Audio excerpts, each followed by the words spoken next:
I feel like, to answer your other question, saying that my career started taking off after that, girl, my career had took off when I got on stage the first time because I knew I was going to be something. I just didn't know how long it would take me, and it's been almost 20 years, so yeah. Hi, Tiffany. Jamal Finkley, Black Tree TV. Hey, what up, Jamal? Hey, we've been rocking for a long time. Yes. And I just want to know, like, how have you absorbed and moved on past all the people that discounted your career? I'm not going to name no names, but lately, like, how have you absorbed that and used it to keep your momentum going? Well, first off, I don't absorb things like that. That's not good for my system. I don't absorb any type of negativity unless I'm going to use it to fire back, and I'm not going to fire back at something that's not worth firing back at, you know? I love everybody. I treat everybody with kindness and respect, and I expect the same thing, and if you can't do it, then I don't need to acknowledge you. Thank you. Thank you, Tiffany. Congratulations. Thank you. She ready. Hey, one goal, one thing, one move, and that shit don't change. It's certain. Real niggas do real fucking things. Real niggas do.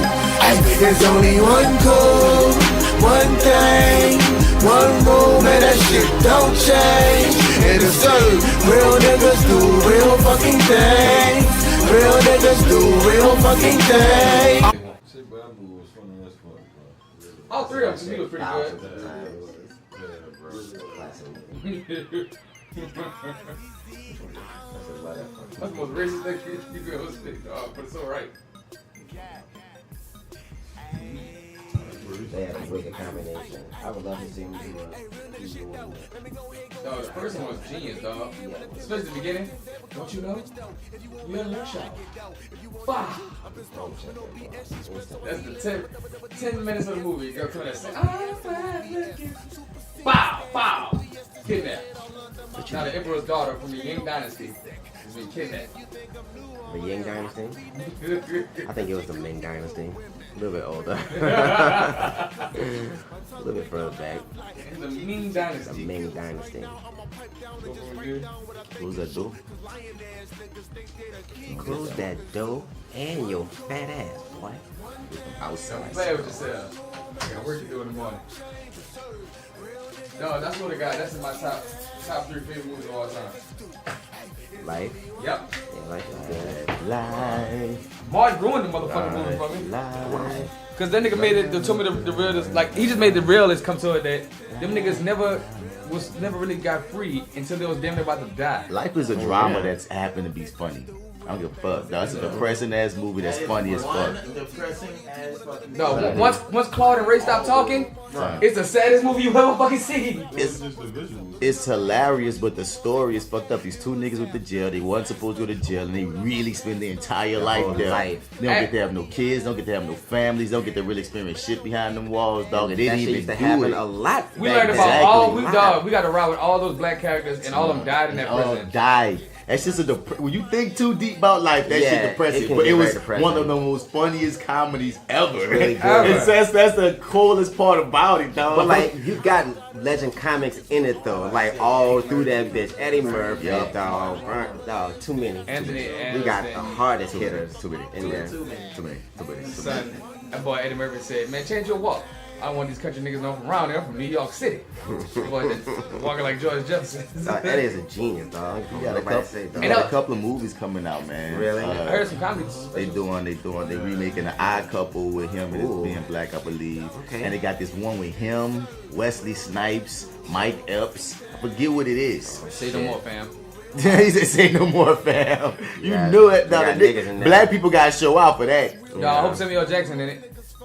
I don't know. You just throwing all the hitters. You like, I hope they hit it too. We're gonna make a hitter movie. We need to make a super hitter movie again. Yeah, let's put all. Let's do the Expendables, but just with all the middle-aged, older black men. Right. Hey, here's an idea. Let's make another legendary fucking movie. With all of them niggas. Legendary, right? All of them. We'll see. I'm here for it. I'm excited. I mean, every story you can think of. Loretta Dolomite. That's the movie. Oh, okay. Dolomite. Do you age Eddie Murphy? Eddie Murphy's producing, starring the biopic Dolomite Is My Name for Netflix. And I believe that's the one. Yeah, that's the guy Wesley Snipes and shit in this movie. And I'm like, yeah. All right, Dolomite, let's go. Dolomite, son. Dog's gonna be fun. Way down in the jungle deep. Yeah, don't be saying that shit. But son, so Eddie said, I'm coming back, though. I ain't done. I like it. I ain't done. I'm motherfucking Eddie motherfucking Murphy. Son, you're a legend, son. The biggest actor of the 80s. Dog, you know how much money this nigga's pulling in the 80s? Raking it in, son. Raking it in. He's making crazy money for now. No. In the 80s, nigga. This man had a naked model on a yacht with food on her as he sit and sip and looked away in the ocean. I wonder how much he work for now. Yeah, for work. Probably still cool. That's right. I just typed in the wrong word. What's his network? Oh, he's with AT&T. Nigga, he is $120 million. Damn. 120 million. He is one of the highest grossing actors in film history. As of this writing, his movies have grossed nearly $6.7 billion. So That's what's with a B. It's with a B. We talking B's over here, homie. B's.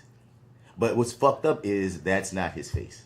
Right, that's corny as fuck. That is not his face right there. That's his whole brother. That's your That's whole Charlie Murphy. entire brother. They got Charlie Murphy face on his side. Right. Yeah. White folks y'all done it again. Oh, Good job. God. Good job, Google. Good job, guys. Somebody fix this. I know one of the Murphys died. Oh, my God. Somebody dog. fix this, Y'all just please. blew me. I'm about to write that in my situation on Facebook. Can somebody, Change the face. can somebody Maybe that's not the right network or something. change? I'll do that shit later. But anyway, y'all, yeah, man, it was good, man. It was popping. What up? What's going on? What up? Shit. What's happening? We're here. We just came from the Fried Chicken Festival. What I was about to say, I had something on my mind to say. Well, fuck it. Welcome to the Fly with Bats podcast, episode... What episode 62. is it? 62, side A. You dig? This that actor got Martin Bats Bradford. You can find me on all your social media platforms at Mr. Bats. Spell that Mr. out or you ain't gonna find me. And as usual, you know, I'm here with my brothers. What up? What's good? It's your boy D Mac, and you can catch me on Instagram at FrenchBread.kid, and make sure you follow my funky fresh clothing line at Your Dig 504. And yeah, I'm here for side A. Passe wine, it's your boy AlphaJo, fresh out of the gumbo, still deep in the roux. And if you're out in the streets and you're looking for me, you can find me on Instagram at AlphaJo504, that's J-O without the E, and Facebook, Joseph Alphaman Pine, side A62. We in this bitch. Let's say 64. Is it 62 or 64? I thought it was 63. 60. I thought it was 62. Okay, we all just said all different numbers. Let's go to Let's check the source. motherfucking I said 62, but I'm starting to think 62A. All All right. right. That's the fuck I said. Thanks. 62A. I said it from the beginning. It's like I'm a fucking ball sack. Just a Gently. sack. Just a sack gently. So, yeah, you know, this is the Potty Mouth Piehead podcast is in the building. Damn right. Obviously. You dig? And we, you know, we're in this thing. First off, we want to shout out all our local podcast peoples that we know about right now, such as the Your 30 podcast with the Arrogant Observer and my reviewing that partner, Marty Edwards. Oh, nah. And dude, oh my God, on the review on that show, dog. The reason why y'all didn't get a review on that show this week is because the batteries went out after 3 hours of footage. And we couldn't get it back. So Lost in the ethers. nigga, we reviewed Predator. We honestly, we went through a whole bunch of shit. We talked about it so much shit that I'm very angry. I'm trying to see if there's any possible way I could get that thing back, but yeah, right now it's not looking too good. But yes, also shout out to the Misbelief Radio Show with DC Paul, Oshun, Jay Steele, Malik the Historical Geek, and Jay Steele is also my other co-host of the Reviewing That Show. You feel me? You dig? After that, shout out to We'll Figure This Out podcast with Jay Skills and Lido. And what's my girl name? Begin with a K. Kitty? Yeah, Kitty. Anyway, was it Kiki? I gotta check the tape on that. Kiki. Well, No, don't you do love it. me? No, don't do it. But anyway, next up, who else? The Brooklyn Laser Therapy Noir, the On the Lake podcast, the 4 Misses and a Mic podcast, the Metal Hand of God podcast, Black Guys Next Door podcast, No Dope on Sundays podcast, Fuck What You Heard podcast, Hip Hop Nerd podcast, Brains to Bills podcast, and besides the one you guest starred on, is that it? Teapot and the teapot. Yeah. Don't you say anything else about that. And the teapot. teapot. And that's what I'm going to say about that. I don't know what's going on. It's just the podcast he don't listen Shut to. the fudge up. But he wants to right. say Shut up. I see. just because he friends with the people, but he don't listen to his friends' podcast. Bitch. Wow. Where the fuck is Joe? Oh, he's under the bus. Oh, there he is. I see him now. Man, And also shouts out to the 50420 podcast, which AlphaJo just had his guest star on. It just dropped. I think the last podcast we talked about you being on there, and I just got a chance to listen to it. And yeah, y'all went into a bunch of shit, man. Shout out to them. Thought they were Wannabes fans. We got Raheem in the building back there. I let him even hear y'all running about Wannabes. I was like, whoa, like I was very like I was honored that motherfuckers was rocking with that shit. You feel me? Like it was like they dug it hard. They went through our catalog and such. Neato. And they had like an in-depth conversation about Wannabes and Wonder when we coming with most. So like people are having in-depth conversations about our art. Joe and I like that. and Zeke and Sam the Magic Man had in-depth convo on our 3 episodes, dog. I like that. I'm not gonna lie, dog. I tell them about like how working with you and Raheem, how y'all would break me in character. He did say that. He said you that? and Devin. Yeah. I mean, Raheem and Devin make him on laugh and shit. Like, no, they went in. Go check out that podcast, man. They really did their thing. No, it was a but great podcast. But I disagree, dog. I like the Cleveland show. Joe said, speaking for black people, that black people don't like the Cleveland show. I like the Cleveland show. I also like the Cleveland show. I like it, but I do understand maybe just a couple of gripes here and there. After 6 blunts and nothing else to watch, yeah, it's cool to watch it, dog. Well, I'm saying, I know there's other black people that probably watch the Cleveland show. I can't, because the thing is, we all got different tastes, and like on one end you can say the Cleveland show got stereotypes, but Boondocks got stereotypes too, and we love the Boondocks. Boondocks is cleverly written, and But it's soaked in stereotypes as well. Yeah, but it's different. I'm saying it is different, because but it's a black man writing these stereotypes that make a point, instead of this white man that also kind of seemed like it looked like it's based on some kind of reality in his mind. so as long as the black people are making the stereotypes, it's fine. Yep. I think And I agree with that, Joe. You don't think there are any black writers on the Cleveland show? that's what I'm saying. Like, I feel like they got to There's have writing black teams writers on over there. TV Yeah, now. it's It's teams. not just one writer anymore. I ain't saying there's some black writers. He said just because but the head. Who's the head creator? He said the head is Who's the white. voice of Cleveland?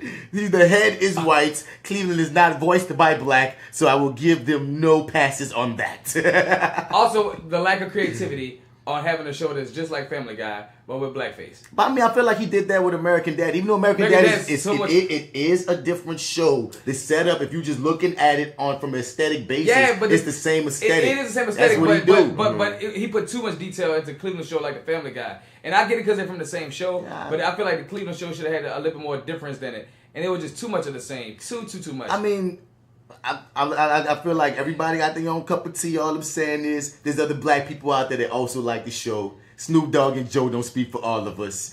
And he made them so uncomfortable when he said this shit. I would keep it 100. God damn. They was bigging up the Cleveland show and shit. I'm bigging up. I was like, oh yeah, I like the Cleveland show. Okay, cool. And then Joe said black people don't like Cleveland show. I was like, oh my god damn. Y'all white people over here laughing at these stereotypes. The fuck's so funny? That's what it was. He said, I'm gonna quote Snoop Dogg in saying that black people, we don't watch that shit. Fucking It just says so many stereotypes. You like that, don't you? You like our stereotypes, huh? little kid over there sound like he's fucking smoking cigarettes. Hey, what that do to do it, baby? Let the fuck girl like 16. I'm da. This is what I do.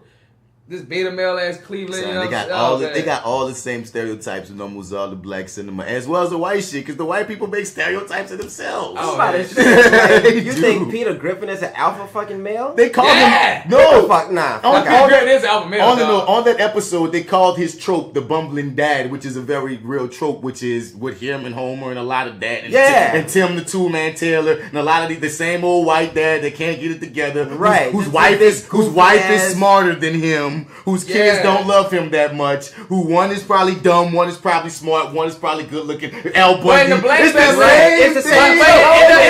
in the black family, got this Jackson 5 Afro looking fucking boy. We got this kid suffering from Oh my diabetes. God. Get the fuck out of here. I love it, dirty. I love his voice. It's so Fuck outta funny, here. dog. Fucking diabetes I and love handsome it. boy. I love it. I love Junior. Junior. I love Junior. Joe. Come Come on, man. I be feeling so bad for Junior. I'm like, man, Junior's such a good kid. Fucking daddy is a deadbeat who come around in a jogging suit 24/7 Son, but that's and not, talk like smooth liquor. that Like, exists. get out of there, man. That exists, dog. I love it. They love it. Like I said, I like the Cleveland show. I like the Cleveland show too, so but I understand your gripes. I'm not diminishing your gripes. Also I'm true. just saying off the dump, like I like the show though. Just like I can look at ghetto ass fucking Riley, who was just homophobic as fuck, go off on Boondocks. Different. I feel it's so different, dog. There is a difference though, but it's still in the steeped in comedy, and they all trying to have their You own know why it's different? things. Because the thing with Boondocks, there were things that I felt I could relate to. But as far as the Cleveland show, some of that shit, it was just for kicks and giggles, but none of it I really felt like I could relate to that far. So you feel like with the Boondocks, it was like more of a message to you versus the Cleveland show, and it's just like strictly comedy. I think he hit the nail on the head when he said black writer, black creation. It feels more authentic, just no matter what. But it still sticks to stereotypes. Still problematic to a degree. It's just done better. It's done much better. It done like somebody that know what they talking about. Ding, ding, ding, ding, ding, ding, ding. Can't argue with that. Can't argue with that. So there, y'all. So side A. We usually get into the starter section, which is, some highlights, some things going on in the news, going on in social media, going on. At the starter section, we get into Bats, Nerd Out Moment. Yeah. And in that Bats Nerd Out Moment, we get into that Joe Sports Corner. You got something to talk about? Oh, yeah, man, we got a few things to talk about. You know what I'm saying? Y'all can't see me, but we got, we're Oh, gonna talk about a few for a second, I'm like, why did he just grab his titty? But I understand what he's talking about. That's still hilarious. But then we get a question of the day. Did we tell you turn over to that side B where you can get that ETOUFEE of the day? Did you hum, nigga? As far yeah, man, you gotta get into it. I'm gonna put that vibrato on it. Yeah, bro. You know what I'm saying? I'm gonna get this singing chops. I gotta practice for when I'm teaching my kids, dog. Cause I got back into teaching my kids, and I teach them acting. I was breaking down to the kindergartners that every actor, we work with our face, our body, and our voice. You gotta give them a little swag. So when I put the swag on the voice, it's like your voice, and they get like they love that shit. They start laughing and shit. But then they want to do it. They just want like Mr. Martin, voice. I'm like, yeah, so Martin went from teaching acting to teaching Jodeci. Nigga, fucking Rel didn't hit us. Yeah. Rel didn't hit us. Rel was supposed to hit us about what she was saying about the TevynC. Oh yeah. We should call maybe live. it's coming. Nigga, I'm gonna call you live, bro. No, huh? Yeah, we going live. We going live, bro. So if you're listening to this after the fact, yes. I hope you better just invading pick space up, bro. right now. Let's see. We're gonna get our answers to this Jodeci TevynC situation. Come and talk to me. Hey, you're live on the Millie radio show. You gonna slam it or jam it? The people don't know about that slamming and jamming. What's up, y'all? It's your boy Juggy with Fat and all that. Morg is the Magnificent. Hello. Hey, yo, Rel. Hey. Let me ask you something, bro. What's up? Tevyn Campbell, a motherfucking Jodeci. Son, you never got back at us. We over here recording this episode, and then Pons, AlphaJo, you just mentioned Jodeci, right? Yeah. And it just hit us like, wait a minute, I didn't get no emails, no texts that let us know, can I talk to you? I think they devoid the title too close. Can I talk to you and can we talk? Can we talk? Wait, can we talk for a minute? Yeah. Anyway. So QTNA. Which one? There we go. Come and talk to me. There we go. Thank you, Raheem. Which one you got, Raheem? We're going to get back to you. But anyway, which one, Ralph? What you saying? Can we talk? You know what I mean? Tevyn Campbell. Oh, good choice. Tevyn Campbell. Excellent logic. What I said was, Jodeci, let me clear myself up since people want to be petty. What I said was, Jodeci is a multiple person band. Of course you don't like the song because there's multiple people singing. There are harmonies. The harmonies in that song are sick. But you're not going to deny Tevyn Campbell. Not that at shit all. still splits the decision for me. She just said Tevyn Campbell. I take Tevyn Campbell, but all that extra Do you fluff. understand the words that are coming out of my mouth? Tevyn Campbell. Soup. Thank you, Rel, of the On the Lake podcast. We'll holla. Thank y'all. Holla. What'd you say, Raheem? I agree. It's Tevyn Campbell. Between come and talk to me and can we talk? Yeah. Can we talk? Thank you. Thank you. Fuck Tevyn that. Campbell Sorry. cannot be Coop, you over there, Coop? son. My nigga Coop in the Say building. something. Which one? That's common sense, though. Which one? Tevin.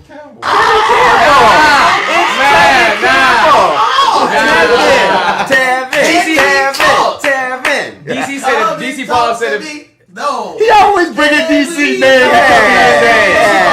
DC Paul said it best. I just want to know your name.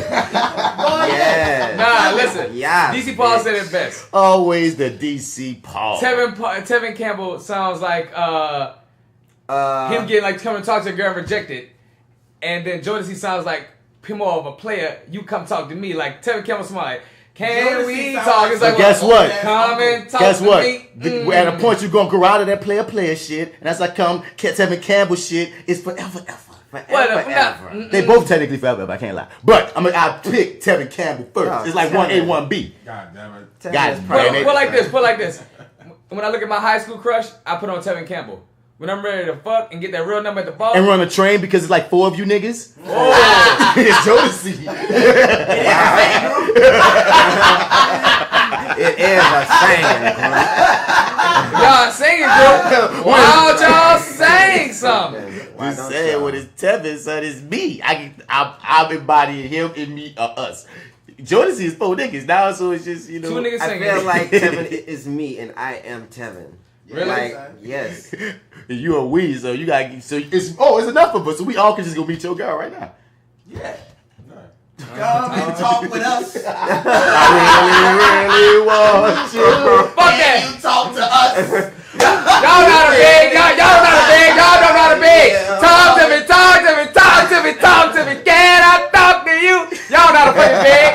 You talk to us. Bitch, you got a big for that pussy. Oh God. Wow. It's So all really us. went off the rails. Yeah, we definitely already went off the We are rails. way So off the rails. It's yeah, I fine, think man. without further ado, let's get to that starter section, man. Let's go.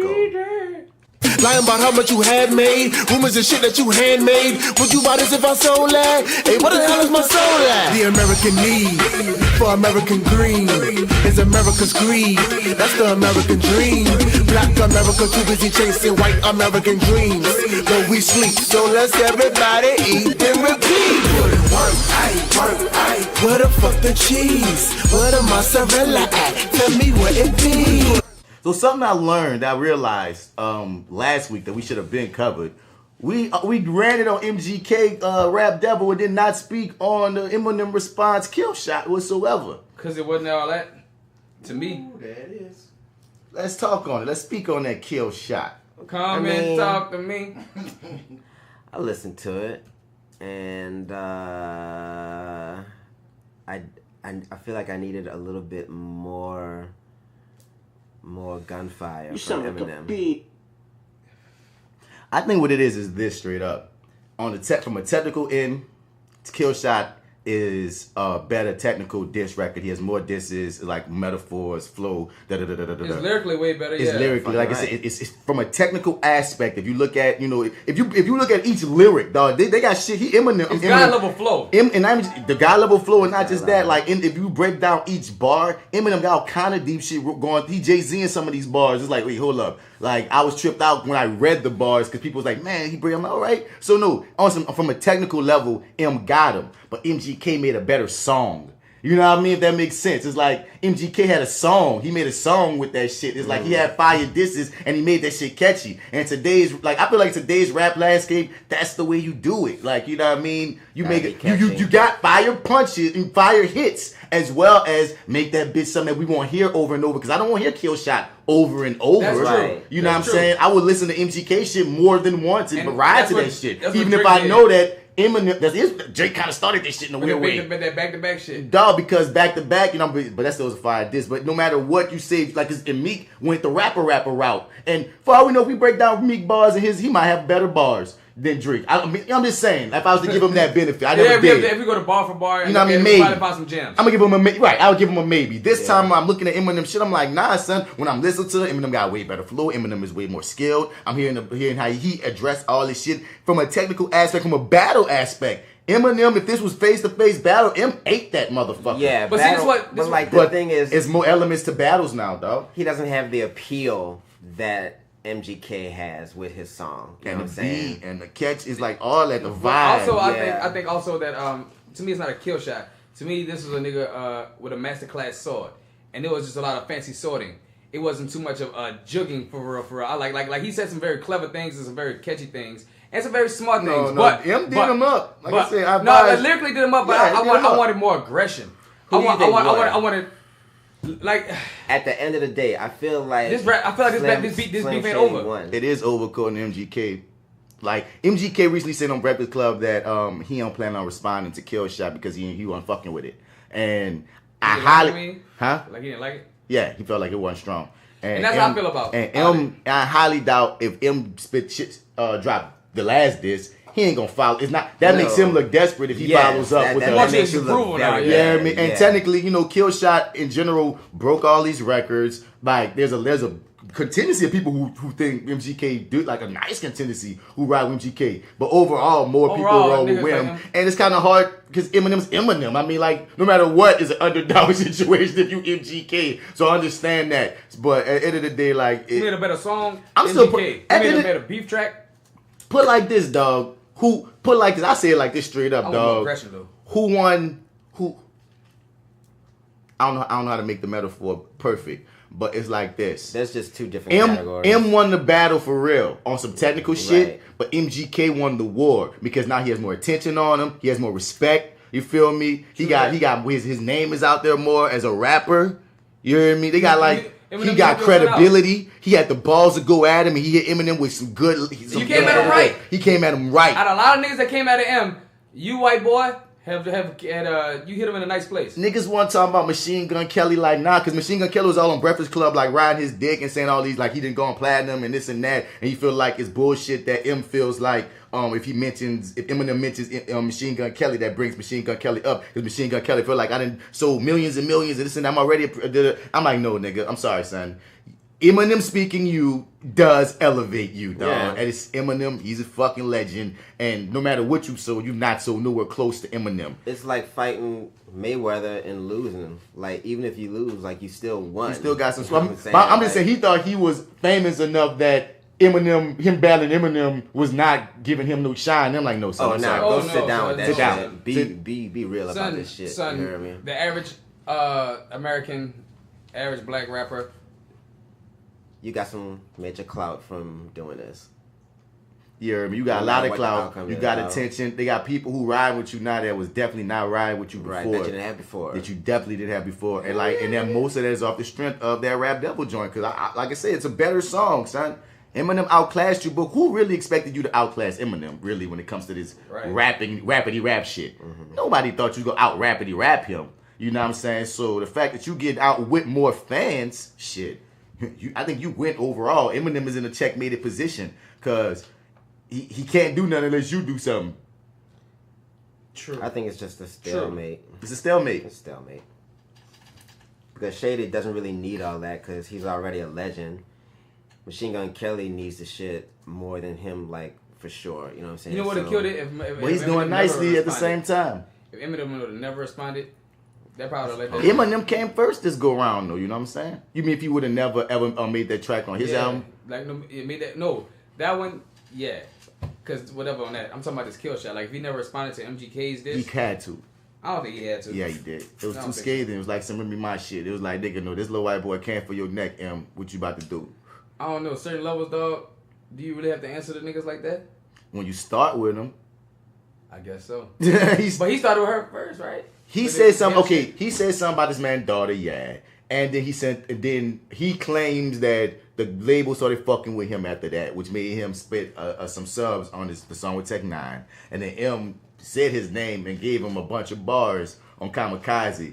And he said, I ain't no bitch. Now M gave a lot of niggas some bars on Kamikaze. But MGK like, nigga, I ain't no bitch. And I already know what you've been doing to me behind the scenes, allegedly, or at least your camp, allegedly. So I'm going to speak my shit. So if I'm MGK, of course I'm replying. And Eminem, if you start the shit, everybody gonna look back at you like, Right. you started with this little nigga. Now what? Right. Now you responded. That man stood up and snuck your bitch ass.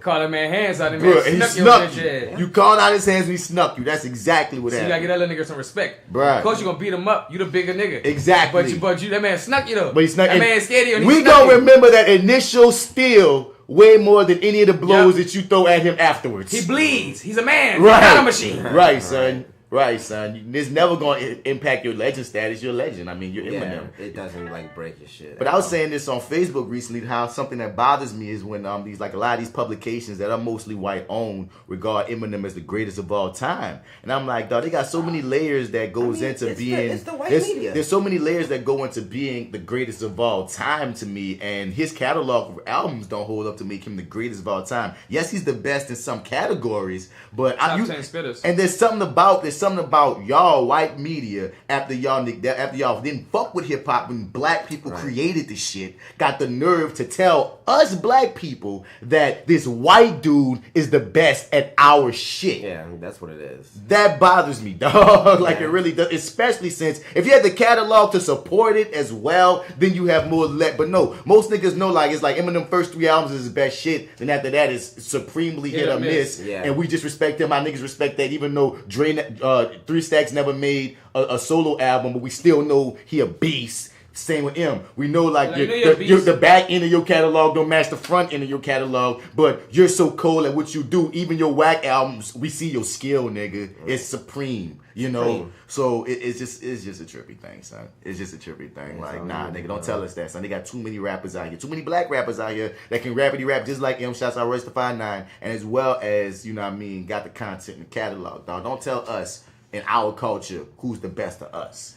I don't think they will ever be able to sway the culture like that, like, no matter what they write, dog. Like, I think as far as the culture is concerned, dog, like, it will never name him as the greatest rapper of all fucking time. It's just not gonna be, like, no matter who big says it, it's never gonna be, like, a fucking fact, dog. The problem comes in where a lot of these votings, like, has happened, and technically, there's more white people in this country than anybody else. You know what I'm saying? So a lot of times I feel like even with that. No. I'm saying I think that's how these when they do those open votings, and most time when they do that vote, M usually wins. Because it's usually a big white sample that they're doing the fucking. That's what I'm saying. I think that a lot of that comes from because more people come to support M. Because once again, M didn't speak to our culture as much as he spoke to that culture. Right. He just was amazing at rapping, but a lot of things black people couldn't identify with. I was like, that white boy cool.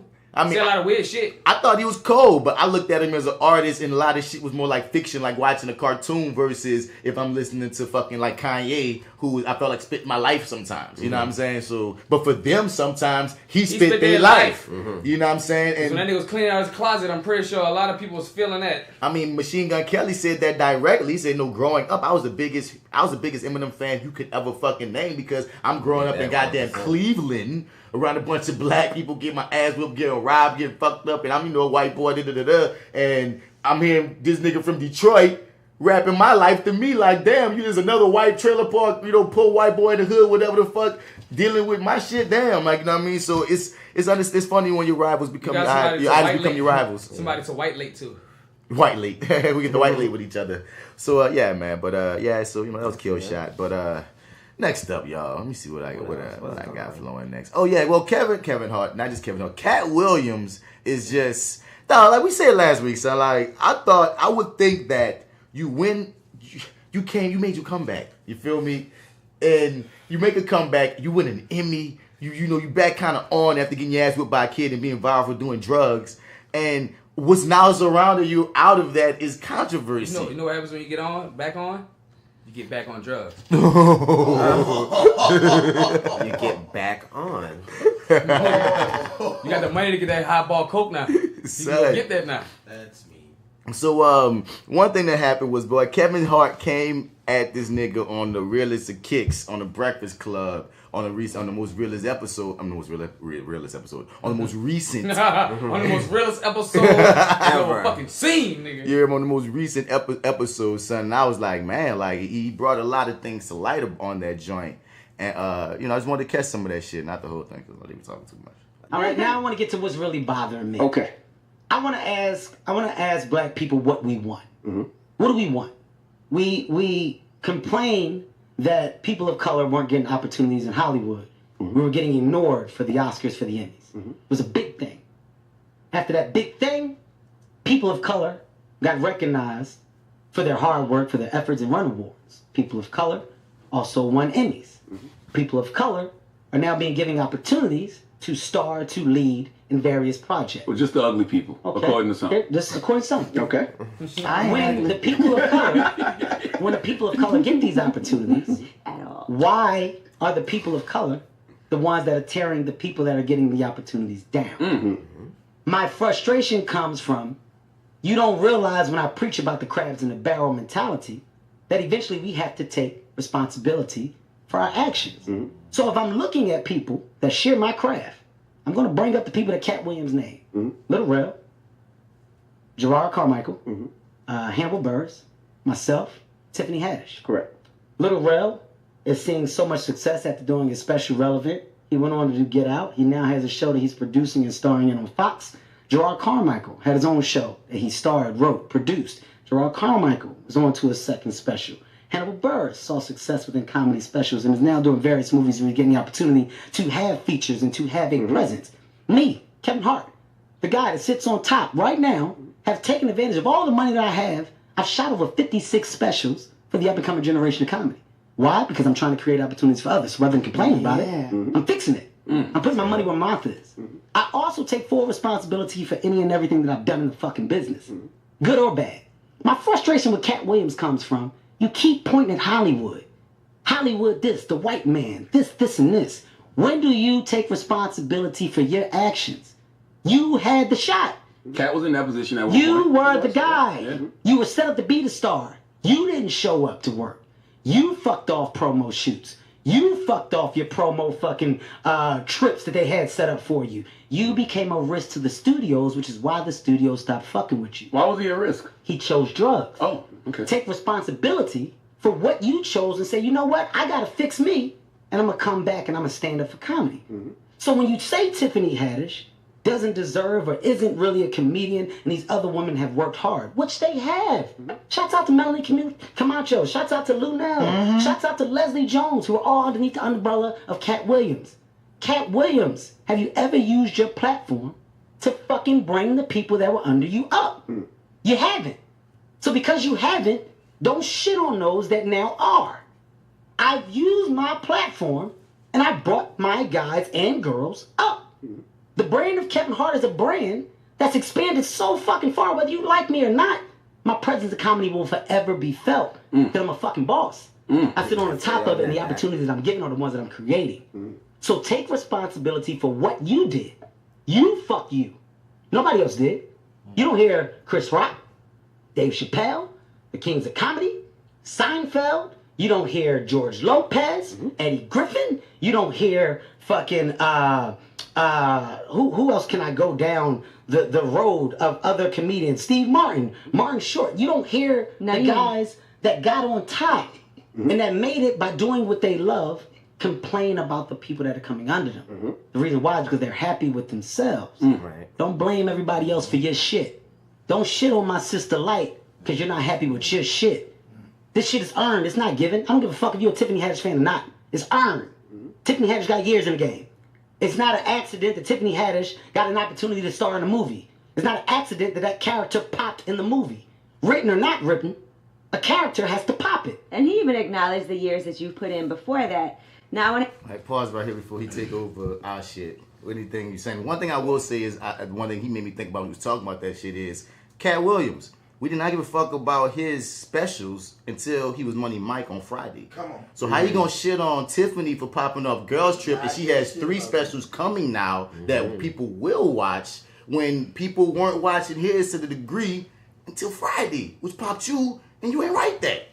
After hearing him say that, dog, like, I think Kevin was right on the fucking money, dog. Especially if Katt, like they say, he was set up to, like, do anything you wanted to fucking do, but you fucked off your promo shoots and trips and just, like, work that you were supposed to do. Like, say, bruh, you can't say anything, son, like, because you legitimately had the fucking shot, dog. Like, and that's also true what he just said, dog. Like, he not happy with his own self, and he's lashing out. Like, I think that is 100% accurate, dog. Because if you was happy, dog, you wouldn't have shit to say about nobody moving up in the ranks. You know what I'm saying? Like, that would not, like, phase you in any kind of fucking way, son. Because everybody got their own way to come up, son. Yeah, dog. I can't hold them up. I can't really say any much thing different, man. Kevin Hart said the real about that shit, dog. He said the real. But Leslie Jones said about Kevin Hart that Kevin Hart ain't never did nothing for her in comedy or any other black woman she know. Well, he just put her on, and the other chick, Lavelle or whatever, she just was big up. Lunel was just big up Kevin and saying these are things that happen in this moment, I guess. But Lunel wasn't talking about this moment. What I'm saying is they might have a bad relationship, but other people might have other relationships with this man. That's all I can say, because I can go back to he's speaking really definitively. She said that Kevin Hart told her she'll never make it. Maybe he did. Damn. Like, you know what I'm saying? Maybe he did, son. That's kind of fucked up. But he's still real at what he's saying in this moment, son. And he still got the facts of these other women and these other people that he helped come in the game, dog. Yeah. And if you really have 53 specials coming in, he produced other freaking people, son. That's a lot, it wasn't all niggas. That is. And if it was niggas, he didn't have to do that for anybody giving away. Yeah, but I better see some women in that too. That's fine, son. That's a lot of specials. But I still say he has done a lot. He has done a lot, though. And he don't be coming down, and I don't really be hearing him publicly shaming nobody. Like, even if he did that shit to Leslie, which would be fucked up if that's real, that'd be really fucked up. He do give niggas opportunities, dog. Yeah, he does stuff on the comedy. Whether you like his comedy or not, he does stuff out in the comedy world. And he spoke about how Night School is gonna be under his production label, and it's like one of the first ones coming out straight from his production label because about being trying to be on Make Boss Moves. That makes me feel like, no, if that shit's successful, that's just gonna just be more people getting opportunities through him. Mm-hmm. And I'm happy to see black bosses in entertainment, dog. For sure. Period. That's making that's cashing their own checks and such, dog. Right. You cashing your own checks, fuck, man. They can't tell you shit. Can't tell you shit. I mean, he gets to this one point I wanted to get to that he said this quote that I'm gonna take with me, man. Where is that? I want to ask you, so contradictory, you were very classy in your response on social media, because the first thing I thought was, that's effed up. What's Tiffany going to say? Because that has to be hurtful when somebody says something like that. Especially, I'm sure you were a fan of his, at some point. I still am a fan of his. I think he's hilarious. So what did you think when you heard that before you responded? Well, I was like, dang, what'd I do to him? Did I fuck his man? And then I was like... That's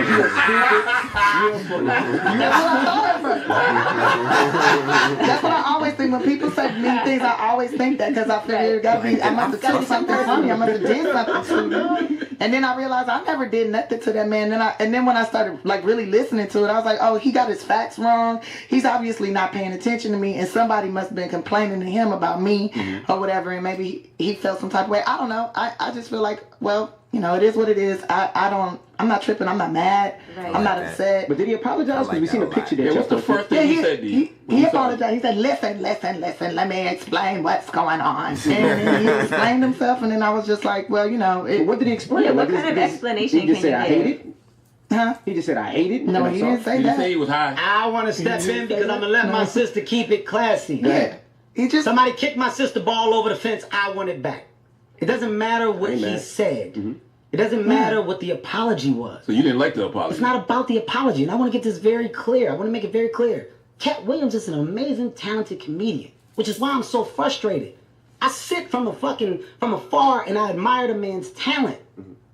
I don't like that you said anything negative about a woman of color that's getting her shot. Mm. Say it to me. Say it to me. I'll take it all. Hate me. Shouts out to all the comedians that have given me the opportunity to get here, because I wouldn't be able to do what I'm doing without them and their hard work. Mm-hmm. There is nobody close to me in ticket sales and comedy. And you on a worldwide tour? I am worldwide. I am on par with the likes of your Bruno Mars, your Jay-Z, and Beyonce. Okay? I'm up there with those people. So in comedy, it's unheard of to get those numbers. Mm-hmm. To throw out numbers like 2.4 million is ridiculous. That's false. It's not even close. Also, to say 15 consecutive 100 city tours, it's false. Yeah. What are you doing? So where did you do the new stuff? When did you ever work on something? Consecutive means in a row. Where? There's a Forbes list every year that comes out. Go back to 2007, go back to 2006. Katt Williams has never been on it. Go back to my last 5 years in comedy. I have 1 year where I got number 1. This year I'll be number 1 again. I have 1 year where I was number 3. The other years I'm number 6, I'm number 7. These lists are researchable. The people on social media, on the internet, feed into words. You feed into diction. You don't feed into facts. Another fact. Wait, I missed that the first time. That was some real shit. Nigga said you feed into diction, you don't feed into fact. Because motherfuckers be out here making shit sound like... niggas make shit sound really believable, It though. don't be nothing. Some people just good at talking. Yeah. Nigga swindled me. This nigga said, no, he didn't get to my quote yet, dog. But he even bring up the Netflix shit. But that was bullshit. He was like, that's not how Netflix rock. I like, damn, dog. Katt was high. He just felt like running some shit. A hard fucking fact. He was high. Katt Williams does not own all the specials. He trashes the white man. The white man owns your content. You don't own it. So Katt Williams don't own none of the specials? False. False. Is this provable? I am now coming to get my sister's ball that was kicked over the fence. You got it. I'm only saying this because of how you attack innocent people. Yes. Attack me. Once again, attack me. I got the armor. I'm bulletproof. Say it to me. I'm going to ignore it. I'm only doing this because of what was said about innocent people that are working hard on their And craft. Tiffany does have an hour stand-up special She's on got Showtime, two. From the Hood to Hollywood. She's got two. Yeah. She's got two. Katt said she had none. And then this nigga on my wall recently tried to come. He's like, man, name me a Tiffany Haddish special. I'm like, son, name me a Paul Mooney special, son. Name me a Mike Epps special. Nigga, like, there's a lot of legend specials that. Yeah, no, I'm not saying you don't have none. I'm saying there's a lot of legend specials that your average person won't just know the name of. Yeah, you feel me? So like sometimes motherfuckers gotta do research. You can't always make that the distinction as to whether someone's good. I wouldn't call Tiffany Haddish no legend or no shit. Hell no. But I'm just saying like people can try to use like he tried to use it, the nigga on my wall, as a way to like take her down. Like, see, she ain't got no specials, and I didn't even know she had them two to this other girl, Chelsea. Chelsea popped up. Blunt from On the Lake podcast said, wait. Name those that he just said was like, yeah, she does already have special, dog. These niggas ain't doing their research. I was like, oh, what up, Chels? Also, Netflix specials are not given by what you sell on the road. That's the most ridiculous shit I've ever heard in my life. That's not. Another fact. So it's not about tickets? No. What's that about? It's not about tickets. It's about your brand. It's about your return. If I'm a business and I want to invest a high amount of money in you, how am I getting my money back? Everybody can't demand the money if you can't justify how I'm getting my money back. Think business, people. Netflix is a business. All these announcements came out for the specials. I kept mine on the wraps just because. Netflix gave me $40 million. What? Whoa. This is a fact. With that being said, once again, when you look at all the comedians that are up and coming, young, old, whatever, as a comedian that's sitting in a position of power, if you got any financial growth, any financial success, put your money where your mouth is and you change it. So if you got a team of people, which he does, which are very funny. Once again, shouts out to Red Grape, Camacho, Lunel, Leslie Jones, that was there for a minute. I know them all. I love all those people, but I can't name one of their jokes. It doesn't matter. I would never shit on them. Yeah, Instead, I would say, take your money and create opportunities for them so they can pop within your brand and make you better. Do you get along with any of your peers? Michael everybody. Blackson and you had a little thing. But me and Mike Blackson are fine. That was more about me and Mike Blackson knowing each other for real. You let this fiction shit take you out of the realm of saying you really know me.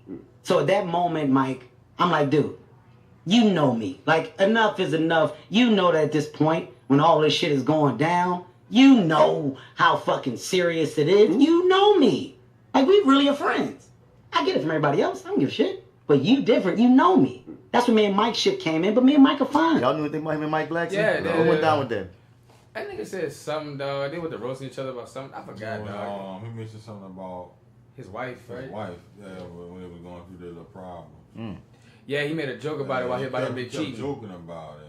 Mike Blackson kept joking about Kevin Hart's wife.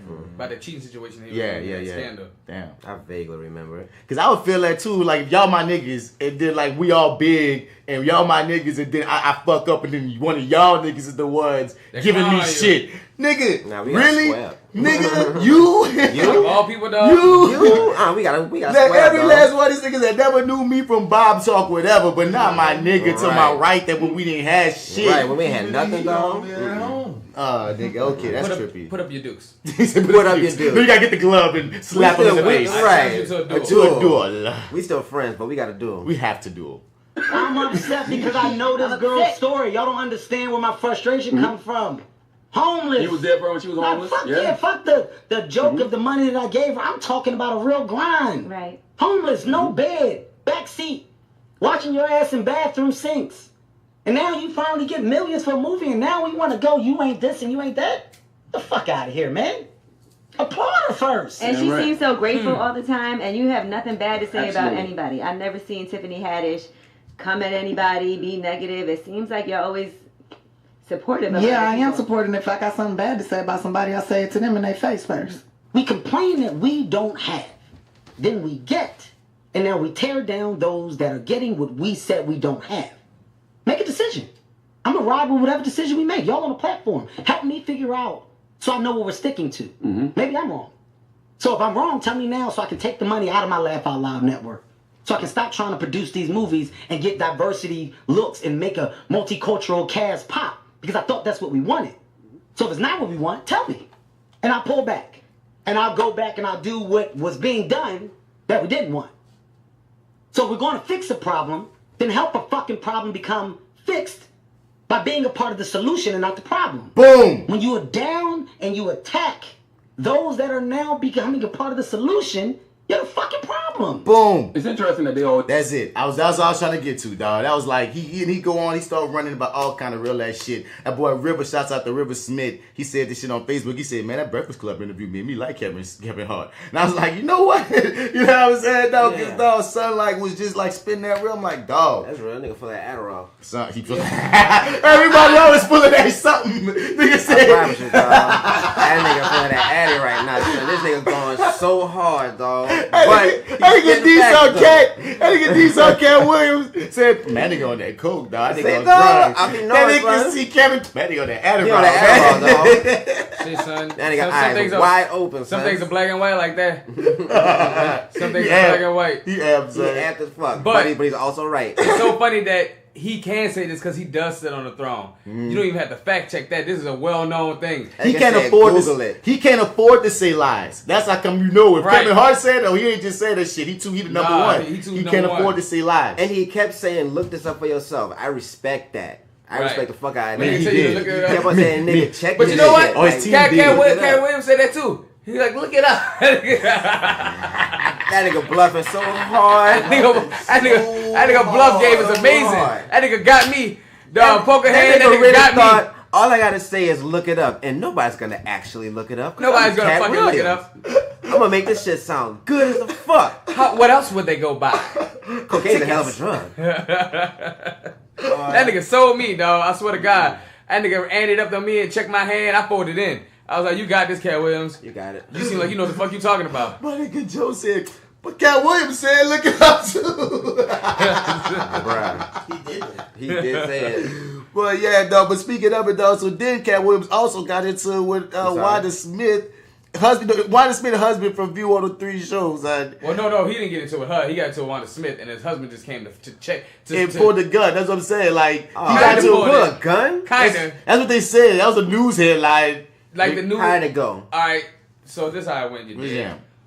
Wanda got her ass roasted by Katt Williams on the radio show. Yeah. So Katt Williams was supposed to appear at a show. I don't know if it was at Wanda Show at the Atlanta Star with Red Grant, because he was there to support Red too. I don't know if it was that or if he was just coming to do his own show. But they was waiting at the door for this nigga. And so what happened was he didn't pull out the gun, but he did kind of pulled up his belt a little bit, kind of brandished it. That gets you shot by cops. Almost. He brandished his fucking weapon. He did a maneuver.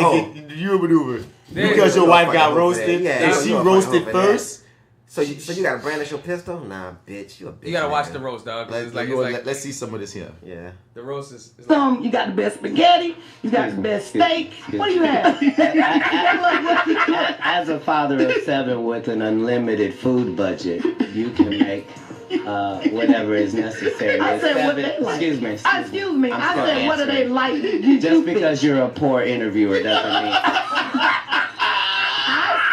You answer the question and just tell me. Man, you're a strong black woman. Is it okay for me to answer? Come on. You keep interrupting the answer. Everyone can hear it. It Man, sounds like you strong like black me a little woman. bit. It's starting to bleed over the airway. It is. Oh, really? I want to let everybody know that Wanda got some lipstick on right now with enough glitter for the 4th of July. That's right, kissable lips. How many kids you got, one? All right, so he did start the ribbon, but Well, she started the bullshit. Yes, exactly. You see where she started the bullshit. If you start the bullshit, he started the ribbon, then you gotta take whatever the fuck is coming to you. I have 3 boys. Excellent. Yes, I do. Aren't boys simple? Hmm? Aren't boys simple? They can be. They can be. Wanda knows she. I'm what? She didn't do as much cooking in the latter years as she did in the beginning. Whatever. I cook. I do it all. I didn't say that she Well, didn't. that's right. I did it in the beginning and the middle and the end. What's your favorite thing to cook? Your boys say, They like for me to. I do a really nice broccoli. They like my broccoli and they love my baked chicken. Hey, right now, look up your phone and see what it takes to make broccoli, and tell me he doesn't say heat up water. She didn't say like lasagna. I saw that no dish. He pulled her in, son. He baited her. Yeah, she got pulled in. He baited up. What do your children like to eat? Broccoli? But no, but if I won't say he baited it, because if she would have said a real dish, what could he say? Maybe he was really genuinely trying to have a conversation. Did she give him that opening and made him go, wait, bitch? That's Katt Williams. That's Katt Williams. What do you think? Only step in broccoli, water, simmer. Have you ever heard of burning broccoli? Can you burn broccoli? Because it's made in a pot of water. You don't know nothing about. You know what a second meal they love from? Gotcha. What I do with corn. I get it out that can and I put it in there. And I get a can of water and I put it on there. And then I get some Zatarans. They don't expect that. I sprinkle it.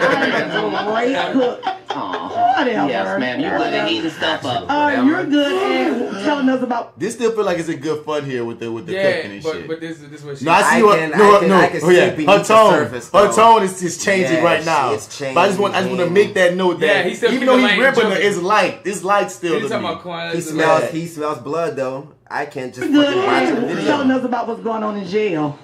Yes, ma'am, ain't getting out. Trying. And I'm going to tell you at an arena named Phillips, and you going to tell me at the Atlanta Comedy Theater.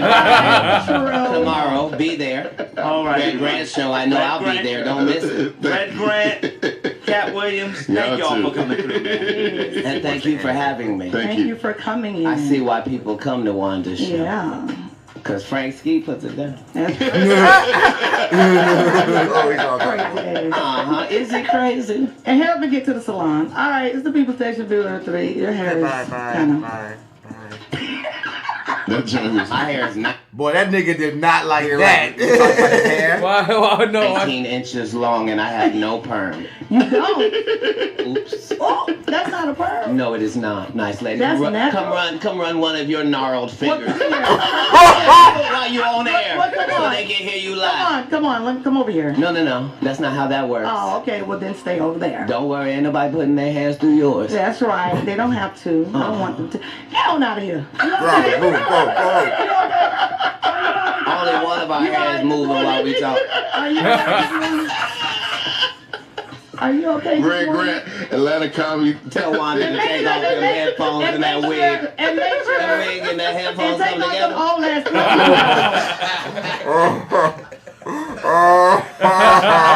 You opened up Pandora's box, baby. Sorry, you opened it. You wanted to see what was inside. It's demons. Yeah, they're old. Versace, yeah. Oh, it doesn't matter. It doesn't matter. It's Versace. I want to apologize to the people at Versace Collection. Since your 2019 summer line that hasn't come out. But you had to open it up and show us it was Versace. I wanted to. No, I didn't have to open it up. These people are on radio. They can't see anything. Yeah, but you opened it up so we could see it. Yes, ma'am. Well, happy. And happy whatever stories for the Black Lane Bryant. That's right. Very proud. Okay, let's play some music real quick if we can. We going to a break real quick? All right, cool. We go to a break. Shout outs to Forever 21. Yeah. This collection. That's right. Shout out. You don't remember me for Wild 'N Out, right? I'm not the right one to Jones up. Get this inmate out of here. If you can't get your blood pressure down, you can't call me that. man. So he just gonna slice her, He son. smelled slicing and dicing. All right, well, we need son. to keep it going. Let's there's something That's about more, the that's more, dog. He's like, he's gonna eat up a little bit more, dog. Just a little bit more. Oh my goodness. So All he's right. eating her alive. Cholesterol is 600. Whatever, little mama. I'm little mama's baby daddy. No, you little mama. Yes, ma'am. And what are you, girl? You probably shouldn't talk about sizes. Oh. You big on the radio. That's Turn right. it down. And you're Yes, big in ma'am. prison. I've never been to prison. You have 19 several felonies, times. no convictions. Yeah, Knock it yeah. off. Prison and jail aren't the same. No, no, Okay. no, no, no. Calm No, no, down, no. calm down, Only one of us has calm $12 down. worth of jewelry on. Oh, No, no, no. no, No, no, no, no. $12. That all is available. If you wanna have Wanda's jewelry, please go to Citgo or Quick Trip at any point. If you buy 2 packs of Newport 100s, they will give you everything Wanda has on right now for $7.99, and it comes with a free car wash. Won't you come on down? Yes, thank you. Absolutely. We appreciate it. The show starts at 9. Wanda gets to the stage at 9:17. I gotta stop. Son, cause she gonna come at him again. She gonna come at it again. She's like, go ahead. What you gonna tell us to go to jail? You little woman. This and the third. She gonna keep. That's why I think I told you earlier, dog. She didn't have no weapons, dog. She just kept throwing insults, and he just kept slicing them more and more. But at a point, dog, I'm just seeing this black man beat this woman up. And it's like, it's starting to get uncomfortable. Comedian. No, because he's a professional at... She a comedian for real? Yeah. She's considered a comedian? Yeah. Well, just a number one radio, like you said. No. I listen to... I grew up on V103. You feel me? That's a comedian versus a comedian. And she opened up that box. I can't bring the... Now, I don't like the woman aspect. Now, I'm saying, if you her husband, what do you do? I mean, you're in a fucked up position for sure. I don't know what I would do. I mean, did you see her husband? He didn't need no gun. Like, yeah, dog, like I ain't gonna put no pistol. The little kid beat that man up. So you tell me this big old burly ass nigga couldn't beat him up? Dog? No, but I'm asking. Big bear looking ass That's nigga. not what I'm asking. I just go beat him up. So you go beat up Katt Williams if he ripped your wife like this? I beat up Katt Williams. I gotta check him about something, dog. Like you know what I'm saying? You have to check. You gotta get checked, dog. You gotta apologize to my wife right there and right there. And if you don't, then you getting beat up. Okay. Something like you know what that. I'm saying? Or you might just get beat up and apologize while getting beat up, dog. Either way it goes, the apology's gonna happen. Yeah. And you possibly gonna get beat up. I think here go my angle with everything. Even though I respect the comedian thing, I think as a grown ass man, you know what? Let me just leave this alone. He on drugs right now though, dog. He may or may not be, but I think that's why I was with it. At one point, why you going back and forth with this lady like this? Like he going in. And I understand it's comedian, she understand, but she Not didn't even say comedian, nothing dog. to... Sometimes you also know who you're dealing with. But and so, that nigga's a petty true. motherfucker, and that's always been But his that's what I'm saying. character. But just because you a petty motherfucker, that's always been your character, don't mean I can't say at the same time that as a grown ass man, maybe that's not always the way. Is all. That's all. Yeah, it wasn't always the way when he did it in '92. It wasn't always the way he did it in 2002. Bringing up all the bad. All I'm saying is that like some things with people, dog, no matter how many times they go a different way, they're not. That's just who they are. That is fine if that's so who you gotta it understand is. who you're dealing with, dog. That is fine. If you fuck around with snakes and get bit, nigga, you fucked around with a snake. That's all fine. And what I'm saying at the same time is, it's a grown man. You got kids. You know what I mean? It's like at a point, like I'm at a point, I'm not about to keep yelling back and forth with this lady. I'm not about to. That's true. I'm not about to have. I'm not about to have my. I'm not telling the snake to do anything. I'm telling you what I would do and why I felt uncomfortable at a point watching this. You feel me? Katt Williams gonna do whatever Katt Williams does. But I'm saying that's what I was talking about when I say, man, I'm seeing this black man be up on this black woman. You was like, y'all was like, that's comedian shit. And I gotta take that. Like, you know what? That is right. That is comedian shit. But I can't help this unsettling feeling I'm getting while I'm watching it to a point. I like ribbon. Fuck, we grew up from New Orleans. But at a point, it's like, she wasn't even as going in as hard. It's like she might say, "Nigga, you ugly. Nigga, you ugly, bitch." It's like, well, damn, nigga, you fake. At a point, it's like I understand that to a degree, but then I have to wonder, like, what if she had the upper hand? Like, what if she was slicing and dicing him? You know what I'm saying? Would she have been more tactful? I can't speak to what someone else would or wouldn't do. I'm saying as a man, as a black man myself, I can't speak for black women. I can speak as a black man. I'm saying as a black man, my nigga, I feel some kind of way seeing an older black man not know where to point. I ain't saying don't defend yourself, ribber, whatever. But I think at some point earlier than he did, if I was in this position, I probably would have reeled it back like, wait, what's the point of this? You know I mean, me personally, I wouldn't even engage in a ribbon session like that. I wouldn't even got that deep, number one. And maybe that's what I'm saying too, to a degree. Watching him do that and knowing who Katt Williams is, it's like, my nigga, what did you expect? Did you expect better? Did you expect this nigga to stop? I mean, there's not. I don't expect nothing but what that nigga Katt Williams did, and probably a little bit more. I mean, maybe not, dog. Given the day.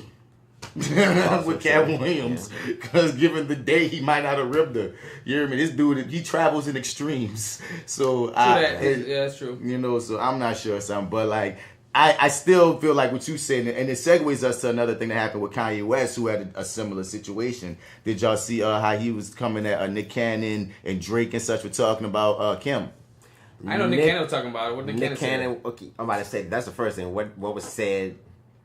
And I'm gonna say this first and foremost. Some people tried to clown Kanye for defending his wife in this situation, and I was like, you know what? After watching this special, I'm like, I'm fucking with where you're coming from. Like, I'm like, my nigga, like y'all all like to call Kim Kardashian a hoe. Y'all ain't really got no evidence that she's a quote unquote hoe and she's dated different people and she's famous, so you know who she's dated. If we threw the spotlight on a lot of you motherfuckers that's throwing rocks, the whole flag is ridiculous. Everyone's people got a flag. You dated and didn't date and who you let inside you and dog. Y'all need to stop throwing rocks at that lady for some sex tape she did over a decade ago, dog. That shit get old as fuck. It has been a long ass. It's been so long ago. Ray J is married to a whole other motherfucker, all kind of shit, son. That is kind of whack. So it's like I think I went into the Wanda Smith thing saying, man, damn nigga, you rolling up and you pulling out guns, but then when I'm looking at it and I'm catching what y'all saying, like, you know what, but still, that's your wife, son. And then and I was definitely on Kanye's side of this. I'm like, dog, when it's your wife, Kanye put it better than me.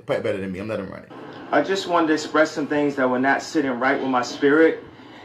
Niggas gonna start saying that shit. Ain't sitting right with my spirit. About that was annoying as fuck. Son, he's gonna say it more than once, dog. So I'm saying niggas gonna start. It's gonna be a meme. I swear. That's this new fucking word now. That's gonna be a meme. It's not sitting right in my spirit. Sitting right in my spirit. That's the phrase. That is so memeable. It's gonna be a meme. It's not sitting right in my spirit. About the sunken place, I can think and I could just be. He said, "Now that I'm out of the sunken place." There's a couple things that I want to address. At least he knew.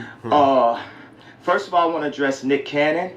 Like, I understand that you used to date my wife, but you know, you get in an interview, don't mention my wife. If someone brings my wife up, you say, hey, I respect that man, I'm not speaking on that. Don't be making no suggestions like nobody fucked my wife. Now, the next thing is with Drake. Yeah, I told you that if I wasn't in a medicated state, I might have had the thoughts to... Hold on, this train going by.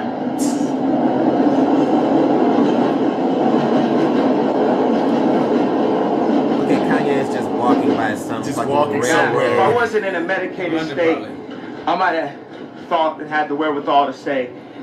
Now, if I wasn't in a medicated state, I might have thought and had the wherewithal to say, hey, Pusha, don't diss Drake on my beat. And I spoke about that and took accountability for that. Now, what I'm looking for my spirit to take accountability is the fact that it's people making rumors or thinking that you fuck my wife and you're not saying nothing and you carrying it like that, that don't sit well with my spirit. You know, if I had a girlfriend from Chicago, her name was Renita, and then you was married to Rihanna, I wouldn't make no song called Riri. So when you're like, oh, I don't know where it come from, you too smart for that, bro. You know where that come from. Don't make no record with nothing that could be confused. Now, I told you, I didn't tell Pusha no information about your baby mama, nothing like that. That ain't come from me. But when you played that record for me in the studio that said, yo, we got some Kylies, we got some Kendalls, I told you, Travis is your man. Don't make no record. I told you, Travis is your man. Don't make no record like that. That man just had a baby with her. That's going to be offensive. That's going to be offensive to her. I hit Trav about the ecstasy record and made sure that we was all good, that we know we family, right? So I did tell you not to do that. So period, it's like, don't speak on nobody from my family, nothing that could be even mentioned with my wife, period. We don't have to talk again. I'm not giving no energy to that, but I'm telling you that. And also, as far as Tyson Beckford go, don't speak on my wife, bro. Like, none of y'all speak on my wife, period. What is you talking about? I'm married. We in love. We a family. Y'all be promoting all that like negativity. Y'all think that shit is cool for social media. It don't sit right with my soul. It don't sit right for my spirit. And as men, all three of y'all come talk to me. Y'all holler at me. We'll work it out. We'll come to a resolution. It's fine, but it just don't sit right with me. And I had to express that to y'all. And cause it, you know what I'm saying? Ain't like I get on the phone. So I had to express it to you like this. Nick Cannon, Drake, Tyson Beckford. all that wasn't sitting right with me. Well, one thing straight up. That wasn't sitting right with that man. That man said, listen, bro. The words ain't sitting right with me means you do this shit again.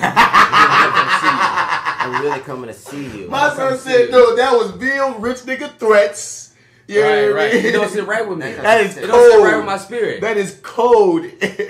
Son, you crossed the line. You say this again, I'm coming to see you. Drake.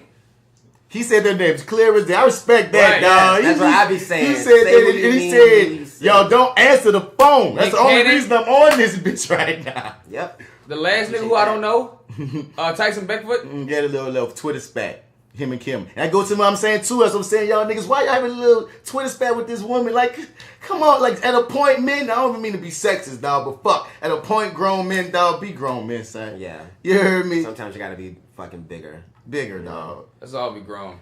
Let's all be grown, son. I didn't hear Kanye say anything wrong, though. Like, that man just from defending his wife, dog. That's Man, totally check me out, legit. man. This is my fucking wife, bro. Y'all really out here on raps and giggles like this rap shit like for fun. Nigga, that's my fucking family. Son, Bitch, you talk about my mama, my wife, my kids, my nigga? I felt the moment when he said Nick Cannon. Nick Cannon, I know you used to date her, dog, but when she come up, don't still be making loose, you know, these weird ass references. Yeah. Like, ooh, yeah, it was nigga, no, son. No, don't do That's that. fucked up, dog. And No, you you know know me. me. And you know me. That's what kills me. You know me, me. son. You hear me? They're like, come on, Drake. They saying you fucked my wife, and you ain't never said you didn't, and you Right. know me too. Fuck this rap beef shit, nigga. You letting that shit linger, nigga. Like, I feel them on those two in particular, dog. Certain that's things, big. dog, you You're don't letting let it slide, linger. dog. Some things you don't let slide, dog. And that's your family. And as a man, and as a person that's deemed to protect the other family, you gotta protect the family. Gotta protect the family. And you don't see many people doing this.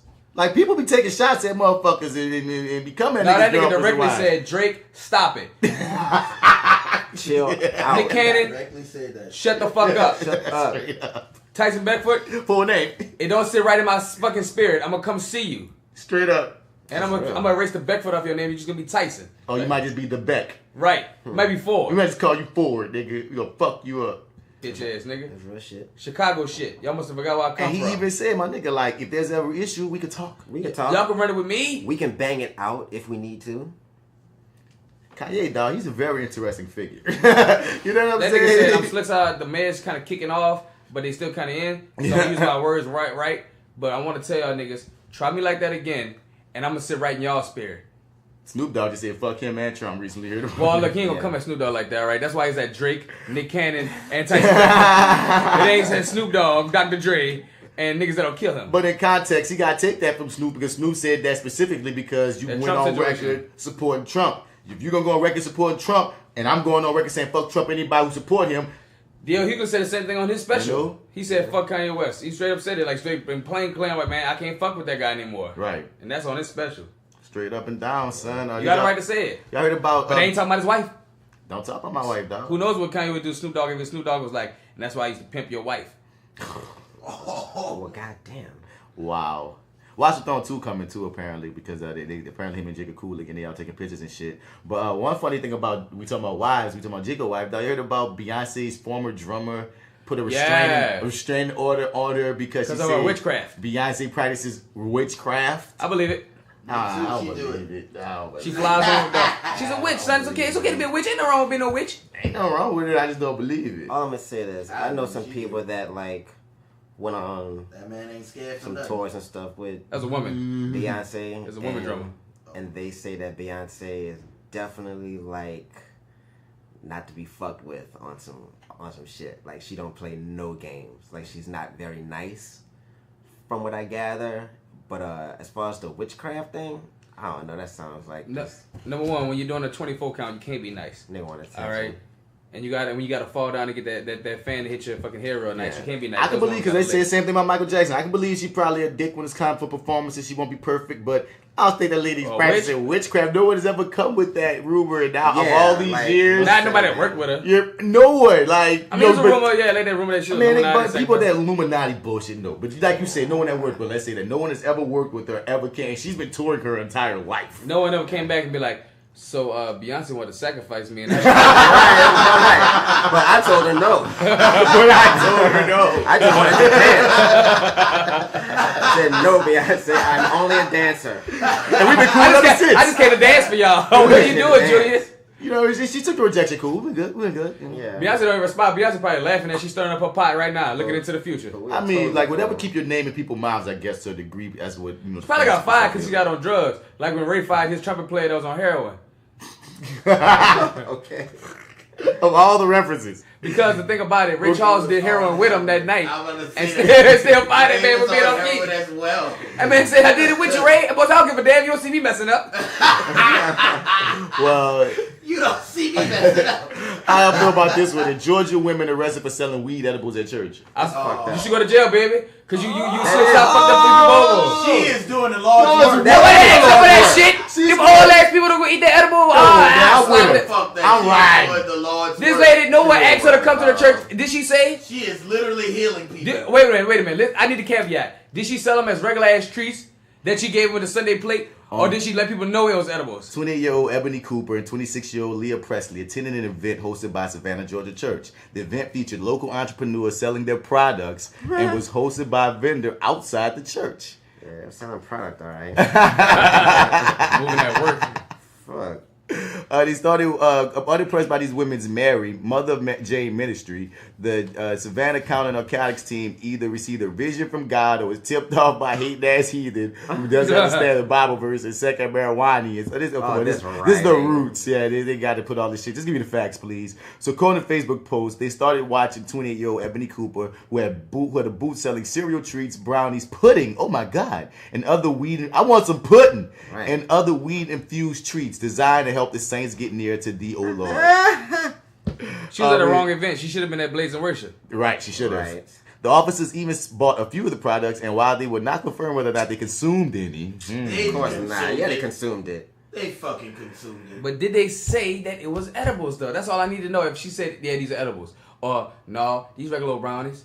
And then sold them bitches that got people high. After the women were finished keeping the saints lifted, the narcotics officers followed the pair, probably trying to find their drug lab or what some dope deals because as the kitchen, cop sees 1,000 in cash, a large amount of edibles, and a loaded firearm. Why do y'all have the gun on you? Right, I was riding with you. Why you got the gun on you? Because it's weed at the end of this, a drug. I understand what you had the church event because they didn't say whether or not they told the people. Well, a man robbed God, but they called it Mother of Jane, Mary Mother of Jane, or Mary Ministry. I mean, we're selling brownies and stuff. I mean, that's very clever. Mary Mother of Jane. Hey. Y'all asking to get popped. What the fuck? We gonna set it right in front of this church? That's another thing. Who said it was cool to do this in front of this church? I mean, at the end of the day, it was a freaking, what they say, not job fair, but a vendor. Basically a vendor job fair. Yeah, a vendor thing for people to, the booth people to come and sell stuff. Stupid. Nigga, if they didn't outwardly say she couldn't sell her edibles. It's a fucking church. Some things are understood. Nigga, well, right. I'm not about to shoot dice in front of the church. No, I'm about to sell weed edibles. Or weed. And you know what's funny? If I do sell it, ain't nobody in the church about to know about it. Okay, I'm about to say, because I'm about to ask you a very specific question. Did you grow up in the church? Listen, that's why I said they won't know about it. I'm about to say, because in growing up in the church, I know I've done some questionable, non-holy things in that building. You damn sure ain't out front selling it for cash. Nah, I'm not. I got the Mother Mary Jane over here. Brownies, 50 grams a piece. This brownie got THC of 92. What? It's not church words. Dog, the world going crazy, dog, because this spot in Ohio, man, this adult club loses their liquor license after drugs and lap dances were purchased with food stamps. Niggas is purchasing fucking lap dances with food stamps out shit, y'all. Cut the whole thing down, son. Cut that strip club down. Why I signed up at? Son, if they're paying women in food stamps, shut the club down, son. Shut it down, bro. Shut the fucking club down. That means that's high prostitution enough. That's in Dayton, Ohio. What's the black population of Dayton, Ohio? Because I feel like it's white pretty big. Idea. Because people often forget that white people have the most people on food stamps than black people. Yeah, and that sound like some country ass shit, nigga. Yeah, some weird Midwestern ass. You sound like that too. You know what I mean? Shit like that, y'all. Food stamps, y'all. That's a trailer park shit. That's what I mean. It's not like trailer park ass shit to be paying these girls a food stamps. They going hard for books of food stamps, though. Nigga. Listen, EBT cards. I'm gonna give you $100. Let's go to the back room. A food stamps, though. Food stamps. Food stamps. Your baby about to eat so good this year. Dog, the woman that accepts food stamps for lap dances is not the woman I want a lap dance from. Just imagine what she'll do for cash. I'm good. I'm good because I already ain't no bad bitch ass stripper is gonna give me no quality lap dance for no goddamn food stamps. That is wild. Look at your dumb ass. You know what I'm saying? Straight up. But speaking of lap dances and shit, dog, Sharpton is running for president. Or he thinking about it. Sharpton's gonna die. You can't spell. No I don't want nobody running me that can't fucking spell. A word that was spelled for you in a song. I hate it. Yeah, that was pretty fucked up. He What? spelled RESPICT. Yeah, it kind of sucks. So you want to be Goodbye, president. Al. You're a joke at this point, Al. I'm sorry. Yeah, You he could is not. a meme. I wouldn't even talk too be much of president. that much of a joke, man. but I just don't believe he's gonna live that long. I mean, that's how I feel about Bernie too. But still, no one would take Al Sharpton seriously. Nah, not at this point. It's impossible. They got memes of him in his underwear taking selfies and shit. Like, you know what I mean? Yeah. At At this point, that's gonna be the first news story, dog. At this point, we down with hope. We up with dope and down with hope. Y'all think it's weird that I heard about Millie Brown from Stranger Things and Drake being cool, and apparently Drake gives her advice on boys. She's I gotta 14. have context of how they met and how you got a number. I don't know if I like that. Yeah, she's 14. He's, I think, our age, like 31, 32. Yeah. How they met? How does he know the family? I need to have context. If he doesn't know the family good and know them well, and the family trusts him to text her like that, and he looks as a big brother, then I have real serious issues with that. No. Like he has to have some kind of strong connection to her. Like that's his little sister. I mean, that's how she's panning it. She's saying that's like my big brother figure. How did they meet? I don't know. I forgot she said it. If she says that, and the family are cool with it, she's 14. Then I'm like, I'm cool with it. She's 14. Big brother. She don't know what the fuck she talking about. But like, what I think what Joe's saying is mentor type shit. How come how we could be mentors and shit if parents signed if the parents off cool the with it, paper. you know what I'm saying? Like Why do you need to mentor her, son? Like, I don't know if it's a need. You're a teacher, you know what I'm saying? Like you mentor children and like you know what I'm saying? In class, in school, under extreme supervision. But there are mentorship programs that you sign up to and parents agree to that just let and then the she's mentor, a star, you know what I'm let saying? the mentor and the mentee just go do things together. But so he's it's a not rapper. unheard of. But no, he's like a rapper. He's also like these are also big. stars. Drake is bigger than a rapper at this point. I'm just saying, like, he's like in a different world. Like, you're not like this person that's like still in the mix of what's going on like that. What you mean? I mean, he's not a civilian in that way. But like, she not either. Who is this? Like, she's a Millie superstar. Brown from Stranger Things. Oh yeah, but girl still, with the bald head. still, it's the whole age thing for me, son. Like, it's just something about that just don't sit right with me. It's probably questionable. I just need more context to see. Like, as I say, dog, if everyone's out there and she's bold enough to say it, that means the parents are cool with it. I mean, if they're cool with it, fine. Then but that's why I gotta like. And also Drake has never shown any kind of signs of pedophilia before. I'm not trying to put that on that man. The only caveat I'm gonna throw in there, just to throw it out there, they just had all that news about Drake dating that 18-year-old. That's what I was about to say. Like, coming on the heels of that whole shit is like all these young age women being talked about. 18 is legal. That doesn't mean like you said. It's legal, but it's like fuck with a 14-year-old. But yeah, that's 18 is legal. If I was 17 yesterday, like that's fine. Like, if she doesn't have a big, let's say she doesn't have a big brother, right? She doesn't have a big brother, and she's been knowing Drake for quite some years in the third, and she has this in the third, and she asks Drake for advice. There's a world. Some part of it seemed like grooming. Yeah, I mean, if you a big nigga in the game, you see somebody else come in the game and y'all connect and you trying to give her advice and shit, I can't hate on it. But I also understand the other side of that age difference between males and females in our society and our culture brings up questions to a degree. But I also feel like there's people out there who can have relationships with someone younger and actually be real mentors and big brother, people in their lives. So it just depends. Like you said, context plays a big deal. But I can't hate on anybody who at first thought. I was like, what the fuck is this about? Exactly. Yeah, I understand like that too. That's all I'm saying, dog. It's like, what the fuck is this? They got better options. Wait, what? They got better options than like just the likes of Drake. What's the mean the likes of Drake? Do you see? Devin Drake seem like, yeah. You don't like Drake's advice. Drake is a whole person. Like people don't take advice from Drake. It's just the whole like celebrity thing. Fuck Drake, I get it. But they both celebrities. It's all the celebrity world. I think that's the thing that connected them. But it's still the age thing. Well, which is it, D? Because you go. Nothing is gonna make it okay for me. I'm sorry. Oh no, we're not trying. I'm not trying to Nothing make it. is gonna like change my mind. Not trying to change your mind and make it okay. Weird. We're not trying to change your mind, and make it okay. You can feel like it's weird. That is fine. But it's like you say it's the age thing, then you say it's a celebrity thing. I'm like, wait, which one is it? It's both of them. Yeah, but it's a celebrity thing. They both celebrities. They both celebrities, so it's mainly the age thing. I just don't understand. And you don't like Drake apparently. No, actually not, man. I think Drake is fine. The likes of Drake. Stand-up guy now. The likes of Drake. The likes of fucking. I just think it's fucking Champagne weird. Poppy. It's just weird. It is. It can be like context. Bats nerd out moment. Let's get to that shit, man. Bats nerd out moment. Bats nerd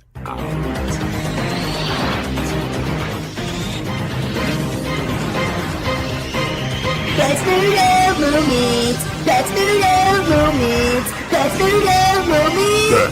Nerding out. Bats nerd out moment. Bats nerd out moment. Bats nerd out moment.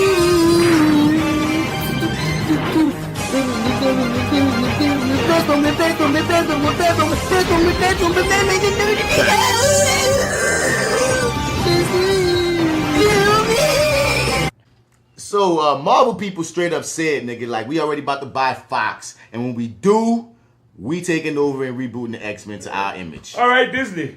You hear me? And the question now becomes, you know, how they gonna flip the reboot? They'll have to add it. I hope they add it to the world of Avengers. But the question also then becomes, if you're gonna do that, how did we go through all these movies and nobody ever mentioned a mutant? And mutants been around since forever, ever. Because just the same way we didn't mention Captain Marvel. But that's different. These are a race of people. Yeah. Captain Marvel is one person that's gonna be in space, and they're gonna explain that in her upcoming movie. And with the race of people, they also looked at it as a disgusting race. So niggas don't want to talk about niggas. Nah, son, they the niggas. That's what I'm saying. Niggas don't want to talk about niggas. Son, we would have ran across mutants by now. Like, there's no way. Yeah, that's too much. Mutants have been around since they show since the 40s and the 50s. It's like it's a thing. Like, remember Magneto from the Holocaust era, like this shit. So there's no way they could have hidden them like that all that time. And there's a few things that have come up that as possibilities. One of them was just keep the world separate. And like, there's ways to make there's a multiverse. Maybe there's a way that you can flip that. Yeah. Thanos does have that glove. Maybe something with the Reality Stone could create some opening that does something that makes the worlds come together. Mm-hmm. Maybe shit went down so bad that Professor X used Cerebral, some powerful telepathic mutants to make like all the humans not be able to remember or recognize mutants. So it's like, it's like some fail safe of like, we here. But the humans don't know we here. I think niggas treat mutants like they should not be speaking of, like underground sewage people. Not all the mutants. That's not the world of X-Men. Because the part of the plight is some X-Men look like us. I mean, some mutants look like us. Some people look fucked up. They would have. It's impossible. They would have run across mutants. Like the way all these movies, what they span. Something would have happened. I'm trying to find a loophole, motherfucker. I can't. All right, I can't. They gotta be in two worlds. I really can't. I was trying so hard to get it, but you're right, bro. You're right. It's impossible. It's impossible. It's not impossible. No, it's not impossible. It's hard as fuck. It's hard as fuck. You gotta do a lot of reaching. You gotta fucking stretch Armstrong. Yeah. I mean, the Professor Xavier doing I don't know. That's the whole world. They can open a portal, son. Like, it would literally be that simple, son. That's not that simple. Just open a portal. Shit. Like, someone's gonna have to know why this portal has been open. Like, make the whole science behind it. But I mean, who the fuck would that? Doctor Strange.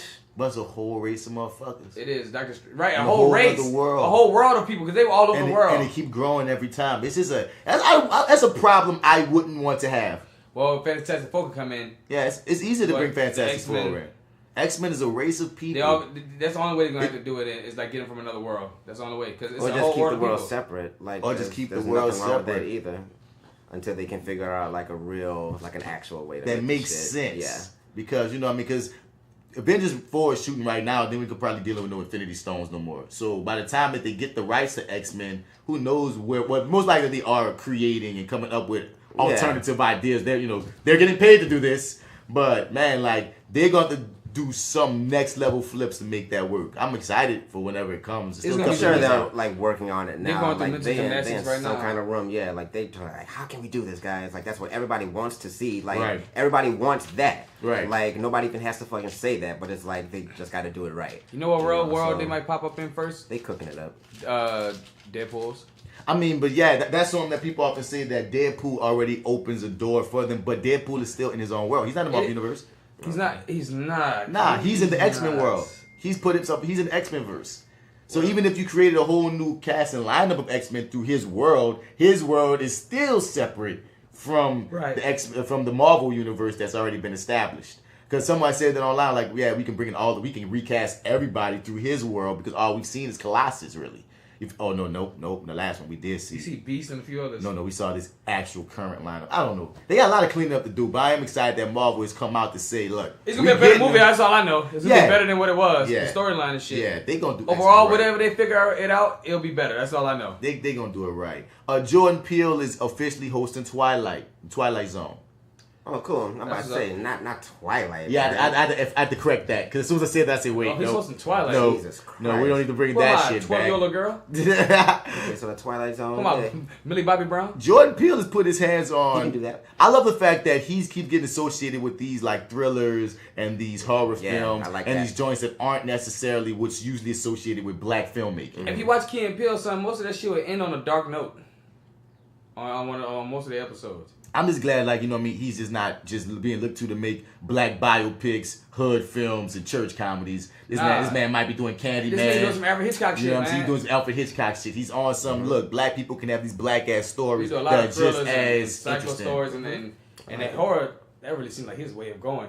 And I love to see more black people in horror because I feel like we are definitely marginalized in that realm. As far as the As representation. As far as being the majority. Being even in a fight, like I can't name you 2 black people that are mainly like in horror real hard. No, that's the thing. We're often one person in there, and I'm saying you can't name too many majority black. Not too many black horror. Horror films. No, that's not many. Go to Double Monster 504, by the way, on YouTube. Yeah, they got some on there. Fuck with ours, but no, we got like Dez, Vampire in Brooklyn, and Blackula. I mean, and Blade. There's most likely more than we can think of that arrogant observers over there on the Your 30 podcast listing out, but we already know without even having to list them that it pales in comparison to the counterpart. That's the actual point. That's just the actual right there. So I'm glad to see Jordan Peele trying to swing that stick and bring diversity and inclusion in different voices and color, all kind of things. Because apparently he's doing a movie right now with Lupita and somebody. I think it's David Oyelowo. He got Lupita and somebody in the movie, and no one knows what it's even about. Like, he's just got it under wraps, but it's supposed to be black thriller shit. So between this and Candyman, it's like, yo. Jordan Peele, get that shit, my nigga. Get that shit. They released the first 10 minutes of Tales from the Hood 2 recently. Pooh. Yeah, and I watched it. With, what? The first 10 minutes of Tales from the Hood 2, they released it. And yeah, I watched it on that fucking episode of Reviewing That Show that I just lost. At the top of it, me and Marty got really, really in-depth on how we felt about that motherfucker. And it's gone. And I don't know if we can get it back, so... I saw it. My whole thing on it was I just want to see where it goes, but so far it's Pooh cheese. Oh. I won't call it. I haven't seen it. I won't call it Pooh cheese, dog. It's just not what I want cheese from poo. what I see. Now it's not absolute shit to me, but it's not what I want. It's not what I expect from Tales from the Hood. Mm-hmm. That's how I feel about it. It's like, nah, son, y'all, this don't feel like what I would want. But let's see. After these messages, we'll be right back. So yeah, back from these messages. Just watched what they said. For the most part, the first 10 minutes of Tales from the Hood 2. Just wasted 10 minutes of my fucking time. Keith David and Samuel Jackson will play in anything if the money is right. I'm just convinced. Because I'm looking at Keith David in this, and I'm like, Keith David, why the fuck are you in this? Like, why are you in this? You don't have to be in this. You really don't. But I'm pretty sure that you're probably the highest paid actor on the show, and all the money went to you, and that's probably why the production ain't as good. Because, like, I don't, I think what it was is he signed on to the brand. Because the thing is, you don't know what something's going to be until the edit. To see the final. You don't go in that bitch on any project. Nobody go on any project. Well, I ain't gonna say nobody ever. But most projects that you go on, you don't go on expecting it to be shitty or what have you. You know what I mean? You go on that bitch thinking, okay, da-da-da-da-da. Then sometimes you get that bitch back and you be like, wait, what? Oh, this wasn't what I expected or what have you. My thing with it is it's campy. And Tales from the Hood wasn't campy to me. It was dark. It was, these 3 hood niggas, they run to go to this spot, and it's this funeral parlor, that, you know what I mean? It's dark, and it's like the ominous, from the darkness creates a certain setting and a tone and such. This is so clean and campy. It's so clean looking, it's so bright, it's so campy. What you about to say? I was gonna say it's fucking American Pie. It tells me it's like Tales from the Hood, I said this before, and I don't, just in case I never get a chance to get that footage back when we went in depth about it before. If Tales from the Hood 1 felt like a derivative of Tales from the Crypt, this felt like a derivative of Are You Afraid of the Dark? Yes, I totally agree with that. Yep. I totally agree. This first 10 minutes, and it's just the first 10. You never know; it might turn up. Granted, like stories, I would totally grant. Nigga might just not like this story. Right? Yeah. There's a 4 stories. It's not that, well, in the old one, it's not that certain stories I didn't like over others. I mean, I didn't like, because I did like some stories over others, but there was some bad acting in the first Tales from the Hood. It just wasn't this bad. Yeah, and since I'm on the project, I'm trying to pick my words correctly. I don't want to say that the acting was necessarily bad, but them women, both the black girl and the white girl, most of the white girl got under my skin to a degree. And that white guy at the beginning. Hold up. I'm gonna get on his ass in a second. But I'm saying in the story, it's like, my nigga, it's like, did they purposely tell you to turn up so when you die, it's more satisfying for the audience? Right? Are you really doing a good job here? And am I supposed to hate you this much? Yeah, maybe the direction was to be, especially the white girl, is to be so grating that it makes her kill. So much worth it. Satisfying, yeah. Maybe because that's once again it made me go back in the tone shift of Tales from the Hood 1 to Tales from the Hood 2. Tales from the Hood 1 felt like it was meaning to be a horror film that just happened to have some dark humor. This felt like it's meaning to be a comedy that just happens to have horror elements, right? Or something campy. Am I tripping? No, you're not tripping, because like in Tales from the Hood 1, dog, there was some outlandish. And we only speak for 10 minutes. That's what we keep saying. We right, only speak for 10 what minutes. What I keep saying is I don't want to overstep that. In 10 minutes, dog, in the 10 minutes of Tales from the Hood, when they get into their first story, them white cops were like very outlandish. They were over the top. Those were over the top racist white cops. But you're right. Like way over the fucking top. When he pissed on that grave, it was something about that moment right there that was a sign of disrespect of all things. Which is why I guess they haven't got to that moment yet, maybe because we said like that, but it still but it still was like the topic of and the issue was a little bit police deeper. Brutalities. Right. Something about it was visceral, even though it was overacting. This right now we going straight to gollies. Like the other one. That's I think that's what it is. Tales from the Hood 1 had more realer stories, and this shit seems way more fictional. Like Tales from the Hood, you have real stories of police brutality, home abuse, like domestic violence. But they've gone. That was fantastical. The domestic abuse ones. These all live in a magical realm. I'm not saying they don't, but I'm saying the issues are much more real. When it comes to this issue, it is a oblivious white girl, but she's going to steal a golly doll. Whether it was the governor who tried to live in the mansion of old slave house. But I also, it's like the levels to me are different. The levels are different, but I will say I understand that. It's also speaking about how black people, I know there's a depth to it. You know how black people, they try to buy and sell us. He's talking about it gave me comfort at a young time and understanding the history of things. No, like there's a depth to this. It's just the execution of it isn't hitting me as strongly as the execution of the previous one. Because there's a way to even tell this that, and it's, once again, I don't want to judge it too early. I'm just going off of the initial vibe I got when this thing started. Once again, the Mike Pence looking motherfucker, he seemed like he was too much. And then him and Keith David are matching each other in this. Keith David slices this nigga. And Keith David actually is like laughing because like, turn your acting down, nigga. I don't like it so far. So far. I feel like they're just laying it on very thick right now. Mm-hmm. Like they're just slathering it on. And that's just that. But like we said, it's only the first 10 minutes. You got to see the whole movie. So we'll see. We'll see. But they seem like it's just way too thick for me right now. And some things like too on the nose. Yes, too on the nose. Feel me? I mean, dog, it's some things in Tales from the Hood. One was on the nose. Like when your boy came to the governor's house, don't you go in that governor's house? It's haunted. And people are going to kill you.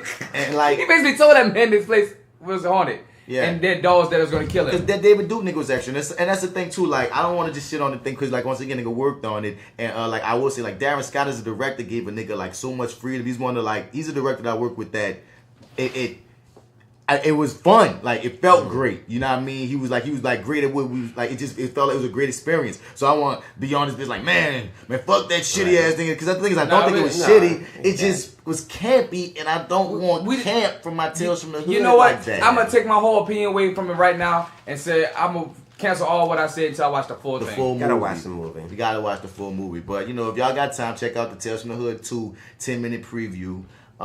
I think I probably would have been more interested if y'all would have gave us 10 minutes of the film in another spot.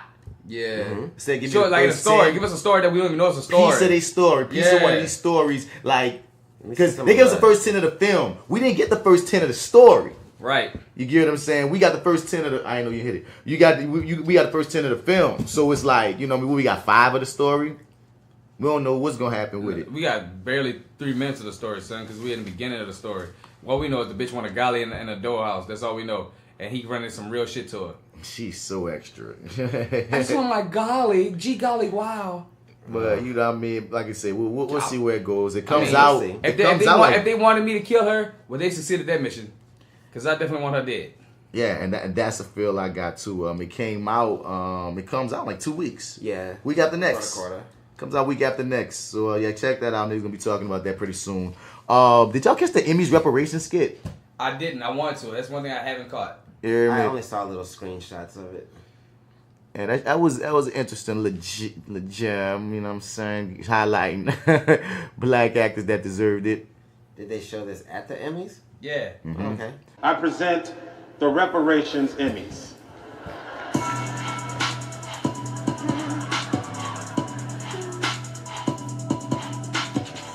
Excuse me? Florence Citizen. Yeah. I mean, Marla. Think about her name. Marla Gibbs about the character. Emmy. Well, your role as Florence the maid is the reason why I got fired from every service job I've ever had. Yeah. Thank you. I think. Is this the real Jimmy thing? Walker. Yeah, it's the real thing. What do you think? Man, I cannot believe this. I just got one word for this thing. Well, say it. It is dynamic. Kadeem Hardison. What up, Jay? Kadeem Hardison, bitch. Wow. Dwayne Wayne on a different world. I don't think you realize how many young brothers you actually inspired to go to college. Well, I'm glad you went to college, bro. It's beautiful. Yeah. Yeah, because I went to college. Man, Jaleel, Steve Urkel was the OG black man. I mean, if it wasn't for you, there'd be no Donald Glover. Cool. There'd be no Kanye West. There'd be no Obama. Did I do that? Yeah, man. Did that. This is for your amazing work. Everybody Hates Chris, and for being pound for pound the best sitcom actress I have ever seen. So the Academy just gave this to you? Let's just say I stole it from Bill Cosby. You what?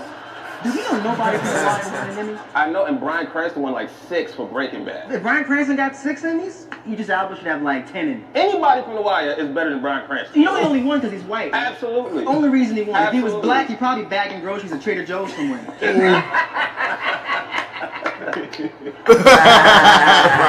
Mr. John Witherspoon, I present you with Reparations Emmy. That's for your lifetime of work on television. You're a legend, and it's about time you got recognized. Man, I'm gonna enjoy that. 1968.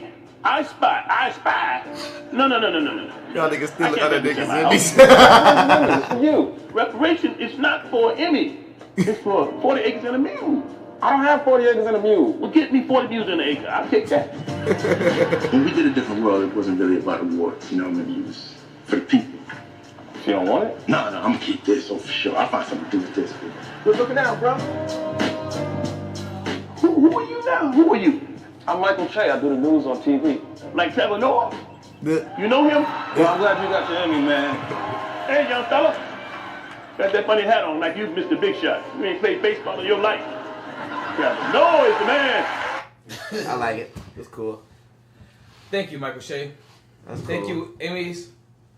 Thank you. They were good sport, especially Bryan Cranston. I like him sitting back there like, what the really? fuck? Cool. Going hard too. I like it. Everybody on the white better than Bryan Cranston. And that man's sitting right there. I just have a joy for white people that get the joke to be part of our black jokes. Yeah. Like when we was watching Random Acts of Flyness With John Hamm and and John shit. Hamm popped up. And we like, wait, John Hamm, you so fucking cool for doing this. You know what I'm saying? Like Bryan Cranston? Really? Like, whoa. So, you know, yeah. And I'm glad that they do kind of do that to a degree where they give, you know, they're starting to give more and more black people Lifetime Achievement Emmys and Oscars because they know they had a racist system and there's a lot of people that were overlooked. Period. Yeah. There's too many shows and too many black actors and too many black shows and such that, especially we talking TV. Right. Let's not even talk about the film industry. TV bitch. Dog, that led generations, dog. Nigga. Cast a Living Single should get a fucking Emmy on its own. There's so many, dog. Like, there's so many actors and cast and TV shows in black cinema that didn't get their just due when it comes to TV recognition. Straight up and down. That's why it really touched me seeing even the people they chose. I was like, whoa, Like, yo. y'all chose some very Some good good people because these people were detrimental in the characters they played, and they also shaping the culture and moving us forward as black people, and as far as the entertainers, period, dog. And humanizing, humanizing us because apparently, they didn't know that we have the same problems as y'all. Right. Trippy shit. Last up, Spider-Man PS4 breaks records. How you feel about that, Heem? It's wonderful. Everything about it is amazing. The engineering, the fucking graphics. There's something peaceful about swinging around, looking at the landscape of New York City. It's fucking amazing. Did you finish it yet? I have not. I have been stagnant playing on purpose not to finish it. I'm trying to hear the ending of it because I heard it's dope. I beat that bitch, and I'm doing side missions, and I love that bitch. Is the ending dope? I haven't played it. Yeah, it is. And I hope that they just make more and more and more and more and more superhero games. They should definitely take, because all Spider-Man is Batman with Spider-Man on top of it, like we've talked about. You talking about Daredevil, bitch. What? No, I'm talking about the Spider-Man game. Yeah. Oh, you saying the game itself? The Yeah, game it's basically itself. the Batman It's game. Batman's game with Spider-Man on top of it. Yeah. So they should do that with With all all the of them. superheroes. Just with them, you know what I mean? Their powers. We'll take it. We'll So take as it. long as it's their powers. Right, because Mike was saying Daredevil was basically Batman and Spider-Man put together. So you can make a fire Daredevil game, you can make a fire X-Men game, you can make a That fire don't have to be hard, Black Superman. Panther game. They already supposedly, rumoredly they have a making Superman. they're working a Superman That's game gonna right be now. good. That's It's- gonna be fun. That is allegedly Rocksteady's who make the Batman Arkham series next game. I'll judge it when I fucking see it. They have disappointed me time and time again with Superman, so I will judge it when I see it. Not a fan of Man of Steel, anything Superman. Just saying. Fuck you. Man of Steel's great. Yeah. This nigga fell Did, asleep. I was very any of y'all sleep play in Samurai that movie. Showdown? Well, that sounds familiar, Samurai Back in the Showdown. day, Samurai Showdown. I think I did. Yeah, I think I did. Yeah. They're like making a new one. I'm Yeah? really excited. What? about Are you that. serious? Yeah. They bringing back a lot of old games. To me, we saw the Streets of Rage coming back. Yeah. They bringing got back Fist some of the classics. North Star. They Yeah. got a game coming out for that. They got some Yeah, cool man. things coming They out. also right now. rebooting fucking systems like PS1 and Nintendo 64. I mean, they dropping the PS1 with like 60 games on it. I want that. I want it. I want that. I want it. I Y'all can want download that, yeah. that. Like- What games are on it? There's a If they disc have that- I don't Final know. Fantasy Tactics on it, Dog, I'm this- sold. this- You know, at least they got 7. There's still a disc, dog, that have like 80 games on it. Like, remember when they used to make discs that have like 100 games on it? They Yeah, could but put- this little thing is its own thing that has a bunch of Oh, games it's just on like it. installed into it. It's like how they sell Super. Yeah, it's like how they spell It should- Supers and it Segas should now. be You more than $100. know what I mean? I don't know how much it's gonna be. Yeah, but the PlayStation PS1? Classic. $100. yeah, maybe. I don't know how much it's gonna be, but it's all those games installed on it, so you can just bring it with you. Like, Y'all the that's fucking awesome. games. That I is love awesome. it. They Yeah. are going to charge us because it's vintage. So they're Yeah. going to charge us. Especially They're for gonna charge the PlayStation fuck 1. out of us. I'm PS1, like that got some prepared for- iconic So at least games. what? At least 200? Yeah. No, not It's, more than 2. It's, I'm prepared to pay 99. Oh, nice. Joe hit it on the spot. 99. 100. Nice, Joe. 99.99. Because it's PS1. The So they might have graphics and Final the games on Fantasy PS1 were 7, good. But when Tekken PS2 3. Do came they have out, Metal Gear Solid? I'm checking the list right now. Metal Gear Solid is my shit on PS1. PS1, they better have Mega Side. That's a leader for PS1. Final Fantasy 7, I knew it was gonna have that. Yeah, you gotta have that on That's there. probably I one can't of them. find the Probably I'm list. sure they're gonna have Spyro. Probably, Crash yeah. Bandicoot. Crash. Yeah, of course they are. All those Street things. Fighter They wanted Alpha, Crash to be Mario so bad. So bad it just wasn't. I mean, It was cool, though. there's fans of Crash, but it never got as big as they thought it would be. Nah, dog. Yeah. You know what I'm saying? They tried though. just Like it wasn't. still had a decent fight. Ratchet and Clank was tight. That was a great game. I didn't play Ratchet and Clank. That was a Clank great was a game. great game. Well, while D-Mac check up with the list is, man. Joe, Yeah. Sports Corner, what's jam, nigga? What up? All right, what's up, y'all? First, we're gonna talk about Saints versus Atlanta. That's the day, right? Nah, that's tomorrow. Tomorrow. So yeah, we're gonna be in the Mercedes Super whatever stadium. Mercedes What's today? Stadium. Saturday, yeah. I Tomorrow, hate Sunday. No, I'm all off. So I just want to bring that up because we from New Orleans and Atlanta our rivals, so fuck them. That's number one. Number two, the Oakland Raiders are looking at signing Colin Kaepernick. The Raiders. Yep. So I don't know how I feel about that. I don't know if that means The home of the Black Panthers? That is irony. especially where Marshawn Lynch is at. You know, Marshawn Lynch has always spoke out a lot of shit. Yeah, go ahead, But Cap. Get with the Raiders. with Kaep, I don't know what you should do. Should you go back and play football again? Oh, because NFL itself is still racist. Yeah, and you. But play they're trying to get better. And if you do go back, what kind of stipulation they're gonna try to put you through? And also, do you like honest? You gotta really love the game. So do you really love the game to want to go back and put your body through that kind of pain you gonna have to suffer, dog? I mean, that was Mentally, never his problem. physically from the crowd, but also with the on the field. I think the field ain't the problem. The field is a problem for anybody that plays football. No, what I'm saying is he's a football player, so if he decides to take that job, he already knows that The that risk, comes yeah. with it. So I don't But think the mental that's thing for the crowd, I think, that's inherent how would that help you? You know what I'm saying? You go on stadium. Yeah, it's gonna and be some white folks bullshit. gonna fuck you over. You know what I'm saying? But I You like wanna deal with that. I like the idea of wondering. Still, well, see, it's two-sided. Yes, NFL still has a lot of racist elements and components, but they have recently been trying to address their own bullshit. It's a trippy thing. I mean, You're yeah, right. It's still going. Do you want to go back to the plantation? Is the question. Right. Even right. yeah, and I understand that. You want to go back to the plantation, dog. After everything you've been through, and really specifically everything the plantation has done to you. Right. You already got this case of collusion. You probably still can put that case off and play football. But I don't know, man. But so anyway, on top of that news, good news with the Oreos. They decided that the Oreos. How you say it? I'm just making sure you throw that L in there somewhere. Oreos. Yeah, good old Oreos. Now they come double stuff. But so anyway, they have a Braille jersey out now for I saw for that. Braille, and I think that's real dope because they did it for a cause. Apparently, they did it for the. The running joke is, how can any blind people even see it? It's not about listen. Yeah, that's been the running joke. You touch it, okay? You go buy it. You can touch your jersey now. Be like, oh, this the Oreo. You know for sure by reading, you can touch it when you buy it. That's what I know. But when it first was announced, people was having all the jokes up. They can't see that you. They can't see that. They can't see the number or whatever. They can see the dots. I guess it's just the thought. It's to just know that you know you're wearing your favorite character who you listen to. Well, see, the O's were celebrating the 40th anniversary of the National Federation for the Blind, moving its headquarters to Baltimore. So they were in a celebration for that. On top of that, fans were also giving Braille alphabets to hold up. But at that With people that can see? That's what? I guess that's saying you gave. I guess you could tell your blind friend, say, son, they're holding up letters for y'all. You should go over there and touch it and see if it says the right thing. This says chicken fried rice, man. Oh man. But no, shout out to the Oreos anyway, though. Just try it out. Trying something, even if it don't make as much sense as it could. I understand it on the level of when a blind person is shopping, they know that they're getting the jersey that they wanted. On top of that, they represent it. You try to throw money to this and bring awareness. To this situation. So yeah, I hit you on all that. Yeah. Now the other parts that are missing of visually them enjoying it, I guess spiritually they enjoy it because mentally they see it. I mean, they listen to it like radio, but what I'm still saying is when you say that they're handing out Braille to people who can see to hold up, that's where it got weird for me.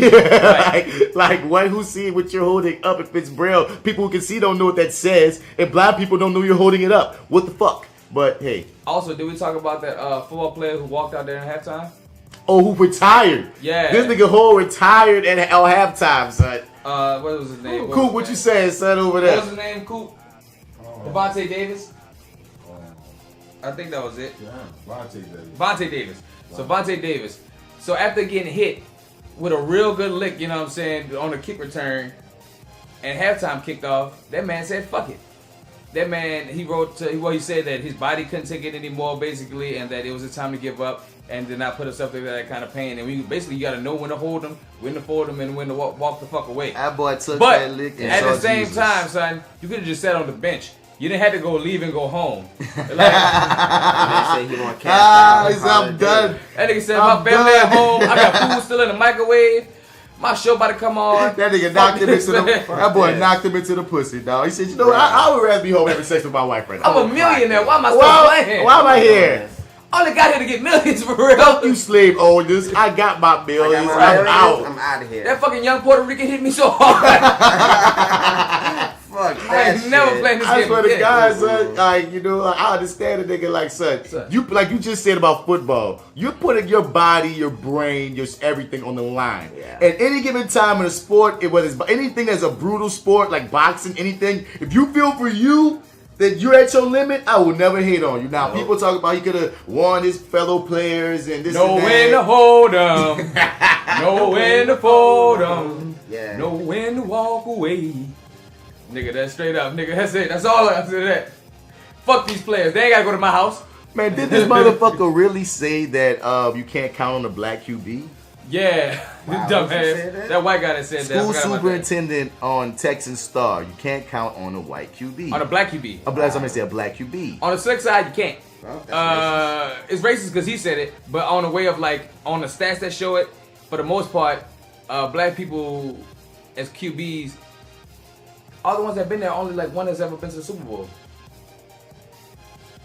And I don't know what to say about that. I don't know. Like I'll put like this. And each other black quarterback about that, they most of their thing always had to do with How many black QBs are there in comparison to white QBs? Now that's the caveat about it all. You know what I'm There's saying? a lot. White people have a lot more opportunities to be shitty and good. Right. Black folks that get in that motherfucker like they be really good, but they mostly focus on the run game. Like Donovan McNabb, Steve McNair. Steve McNair probably was the one who had the best pocket position in the game. But Donovan McNabb was mostly a good runner. Dante Culpepper was a gunslinger and a trucker. And how many black QBs go to great teams? Donovan McNabb was on a good team. Dante Culpepper at the time when he had Moss. Donovan McNabb did his thing. He did. Steve McNabb, when he went to Super Bowl, had a good team. Who else were black? And Brooks wasn't on a good team, but he wasn't a good quarterback either. But there's a lot of Michael Vick. white Michael Vick quarterbacks. Michael Vick in Atlanta Falcons has always been a mid-tier team. So that's just what it is. You could be white, black, no matter what. So I'm saying, so what you're saying is like my nigga, like you're like he don't really have merit. No, man. He don't have fuck merit. Him. Fuck him. No, don't try to give him merit, Joe. Fuck him. Fuck him. Fuck him. Fuck you. What's his name? I just want to say his name. Lynn Redden. And then this is in a school district. You know what I mean? We're not even talking NFL. You over students, my nigga. Yeah, like what the fuck? That's a little shitty. He over black students that play QB probably. Yeah, no, fuck you, dog. Yeah. Fuck the fuck out of you, man. Don't do it to the kids, dude. Anything else, my dude? Nah, I just when it comes to football, black folks need to get more chance because that way we can. White people, as far as the QB position, have held that shit for a long time, and the only way black folks can ever get to the it's become a stereotype, right? And the only way we get to the superior intelligence and show that we really can understand the game in that kind of field is we get the opportunities. So we do need a lot more opportunities in that. I always thought of that, dog. Because the thing about and that's QB, in all of this shit, all of this majority white shit, majority right, all of it. All of it. Anything you can think of is majority white in this country, dog. You need to give more people of color, not just black people, more people of color opportunities so we can show that we can really compete. I already know too many Asian football players. I mean, that might be a culture thing too, but understand, like a lot of American Asians that might want to give it a shot. Who knows? I don't know. But I don't know about it. But I go so with the QB position because that is truly the leader of the team. Yeah, as well as you know, thinker of the team, and they use that argument against it because they try to say that white. It's almost a coded way of saying that we white men are smarter. Yeah, it's code. I peeped that code. That's why I didn't want to give him no real light or justification because I see what you trying to pull here. I see the code, right? I see the code. Trying to inherently say no, fuck you, dog. But that's under the umbrella that my nigga, you holding us back from really doing this for real, man. And that's what that is, man. All thing I got for the question of the day as we get about this bitch, dog. People coming at this black actress that's supposed to be playing Harriet Tubman, because she's Nigerian. That's so dumb. Yeah, that's kind of dumb. It's dumb, but at the same time, something about being American black do gotta rank something to you because we do feel a little bit different here than they do out there. What? I don't know. Being in America, dog, being black in America is a different experience than being. Is that lady not black? I ain't saying she not. And who knows where Harriet Tubman was from? Exactly. That's what I was. We talking way back in the day. Harriet Tubman. I think she was born on a plantation. But who are the people? Were they? Like we talking way back in the day, and when they were still coming from Africa, where we all come from. And black people all over the globe was enslaved at some point. I don't mind that she black. I just mind that she not American. You can't mind that she black. She black. You can't say the way that she black. I said I don't mind that she black. But you can't. All right, you're right. She is black. I mean, Harriet gotta be black. So yeah, right. she gotta be black regardless. I don't know. Like I don't know. I'm a little biased by these motherfuckers coming in from the other countries doing these American accents. My son, dog, I would understand what you're saying more if she was British. Even though off the dump, black is black is black. I'm with you, Heem. I don't give a fuck if you great actor and you're black, motherfucker. Because we all just a boat ride away, and I feel like you're actor, nigga. Because there's been things I know nothing about, places I ain't never been. I have to be. I guess you know what? Let me chill out because right now I sound like I'm hating, and because the thing is I don't want to hate on somebody just because they're from another country. I don't know. Are they shipping? Are they going out to sources that are giving us opportunities? I'm saying she's a Nigerian American, I believe. Oh, I think I don't want to speak out of turn, but I'm like even if she was born in Nigeria, spent most of the time in Nigeria, she's currently an American citizen. So I'm saying, my I shouldn't be mad if she had the role. Period. Even if she's Nigerian, she fought for the role, and on top of it, she got it. And if I'm an actor from Nigeria, and now I moved to America, I'ma still want to do my profession. You can't hate on me because I wanted to be an actor. I might be dickish about this because I guess I'm sold the fact that our jobs are getting like basically how Mexicans are stealing our jobs. Yeah, they be trying to say that. Out of towners are stealing our jobs. You know, maybe I'm sold under that shit. We all black, but what my point I wanted to say about if it was British versus Nigerian is she's from Africa, nigga. Like, I'm not about to hit on no African lady. You hear me playing like a person covered in a slave. Nah, I'm not gonna do that. Yeah, you know I don't what I'm really saying? have anything to say about it. Like, it all just sounds goofy. What the it's fuck is like- y'all mad for? Exactly. What are we mad about? Whatever. It's black actress, dog. Now, only caveat I will give. Let me look up this lady names I'm playing. So She's married to a white man. No. There was this one person in the. No, I don't fucking. What's it matter? I don't. What would that even matter? Cynthia Erivo. Because Harriet Tubman wouldn't have married no white man. Oh, y'all so petty.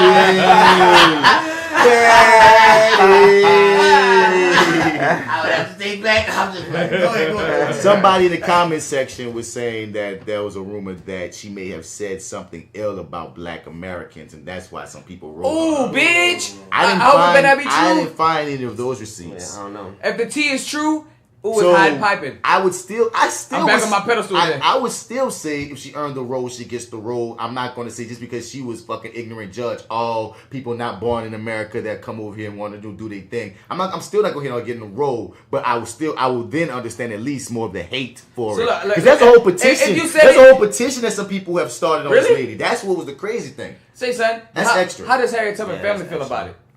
Who knows Harriet I'm Tubman? about to say, like, who the fuck knows that lineage? Dog, her lineage still exists, don't it? I don't know if they're caring about her lineage to tell the Harriet Tubman story. The point is so big that it's public domain and shit. Nah, you still talk to the family about some shit. Harriet Tubman, What nigga? family? Who? Where's her family, son? I'm saying those Harriet Tubman is one of those figures that you could most likely get away with. Like Sacagawea? Maybe you could get. I guess yeah, but you know what I'm saying is like, dog. It's not like it's not like Ray Charles or like somebody who's just with us. Harriet Tubman goes so far back, nigga. They telling the story based off books and research papers. There aren't many people that they get legend. Right. That's what I'm saying. They're telling it's like saying, did you holler at King Arthur's family? Right. Like, goddamn. Yeah. Let's contact this fucking cousin. And then are they on fucking Facebook? Somebody get Harriet Tubman great grandson on fucking Facebook. Did Merlin's great grandson sign up on this? Merlin Buy these niggas. God damn. I'm Jermaine Tubman. Jermaine Tubman. Harriet Tubman, my great grandma of this movie. Like, think about it. Even if a nigga said like, yeah, that's my great auntie. Like, would you even believe him?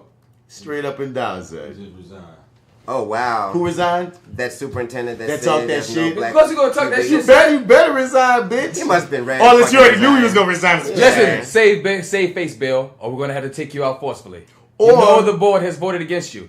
Or like I think what D was about to say, he already knew he was gonna resign. Yeah, like he's already ready to fucking retire. So he's like, I'm about to talk my shit anyway. Let me just talk this shit and make this shit go a little bit faster. How I've been felt. Hate niggas. I'm out. And drops Mike like Barack did. Fuck y'all niggas. Fuck y'all niggas. And I'm out. Drops Mike. Exit stage left. Yeah, man. So yeah, man. So yeah, that was it, y'all. Man, this was the Fly with Bats podcast, episode 62, side A. Yeah. Hit us up at flywithbats@gmail.com if you want to holler at us, got any commentary, got anything to say to us, because like I always say, we want y'all to be part of the conversation. Also, for the Reviewing That Show, man, hit up reviewingdat@gmail.com if you have any suggestions or things that you would like the squad over there to review, to talk about, to go in on and whatnot. We need y'all to like, share, subscribe, and comment. Hit us with them 5 stars on the iTunes review. You can go through your podcast app, leave us a little comment there, a little review there. We'll read it on the show. We love to hear some feedback. We love to hear that it's not just us talking into the abyss, that there are actually ears and people and souls out there taking this in. Not no fucking vortex. You know, like no one likes the vortex. No one wants to be down with the vortex. Also, hit up our movies at Gumbo Monster 504 on YouTube. Shit dope. We got shit there. We got more shit coming. I again apologize for no reviewing that episode this week.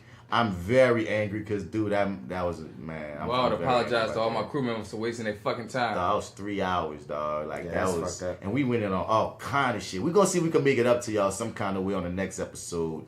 But, yeah, this is that actor guy, Martin Bass Bradford. You can find me on all your social media platforms at Mr. Bats. Spell it, Mr. Out. You ain't going to find me. And for this episode, for this sideA, man, I'm out here. And it's me, your boy D-Mac. Catch me on Instagram at FrenchBread.kid. And make sure you follow my clothing line at Your Dig 504. You dig? And that's me for sideA. And this your boy Uncle Petey, and I like my bitches slim trimming like a bicycle rim. That is opposite of what the fuck you like your chick like. I like my chicks in all sizes and shapes. You know what I'm saying? Whatever the day she feel like what her body won't be, I let it be. So the posse wise, your boy AlphaJo, straight out of the gumbo, still deep in the root. And if you're out in the streets and you're looking for me, you can find me on Instagram at AlphaJo504. That's J-O without the E. And Joseph Alphaman Pines on Facebook, 62 sideA. Peace, bitch. General just like the army. Most real niggas know most niggas phony. Your shadow got your back, huh? Just like your homie. That's why shady niggas will harm thee. Just act Caesar. Brutus got him and caught him before his last breather. If that don't make you believe us, then you'll learn. Honesty is a quality that will burn, but it's cool. And trust is a quality you will earn. You a fool if you think you learn all of the rules. Imitating imitation and they calling it cool. I know a little bit, but go ahead and call me a fool. While you sprinkle sugar on shit and you calling it food. See, I'm just trying to groove and you standing on the wall with your hands on your balls, making crab claws move. Trying to bonk at a dog, but I don't bonk. I just fall back till you think you winning, but you lost in the beginning. Ay. One goal, one thing, one rule, man, that shit don't change. It's certain. Real niggas do real fucking things. Real niggas do. Ay, there's only one goal, one thing, one rule, man, that shit don't change. And it's certain. Real niggas do real fucking things. Real niggas do real fucking things. T.I. CZ.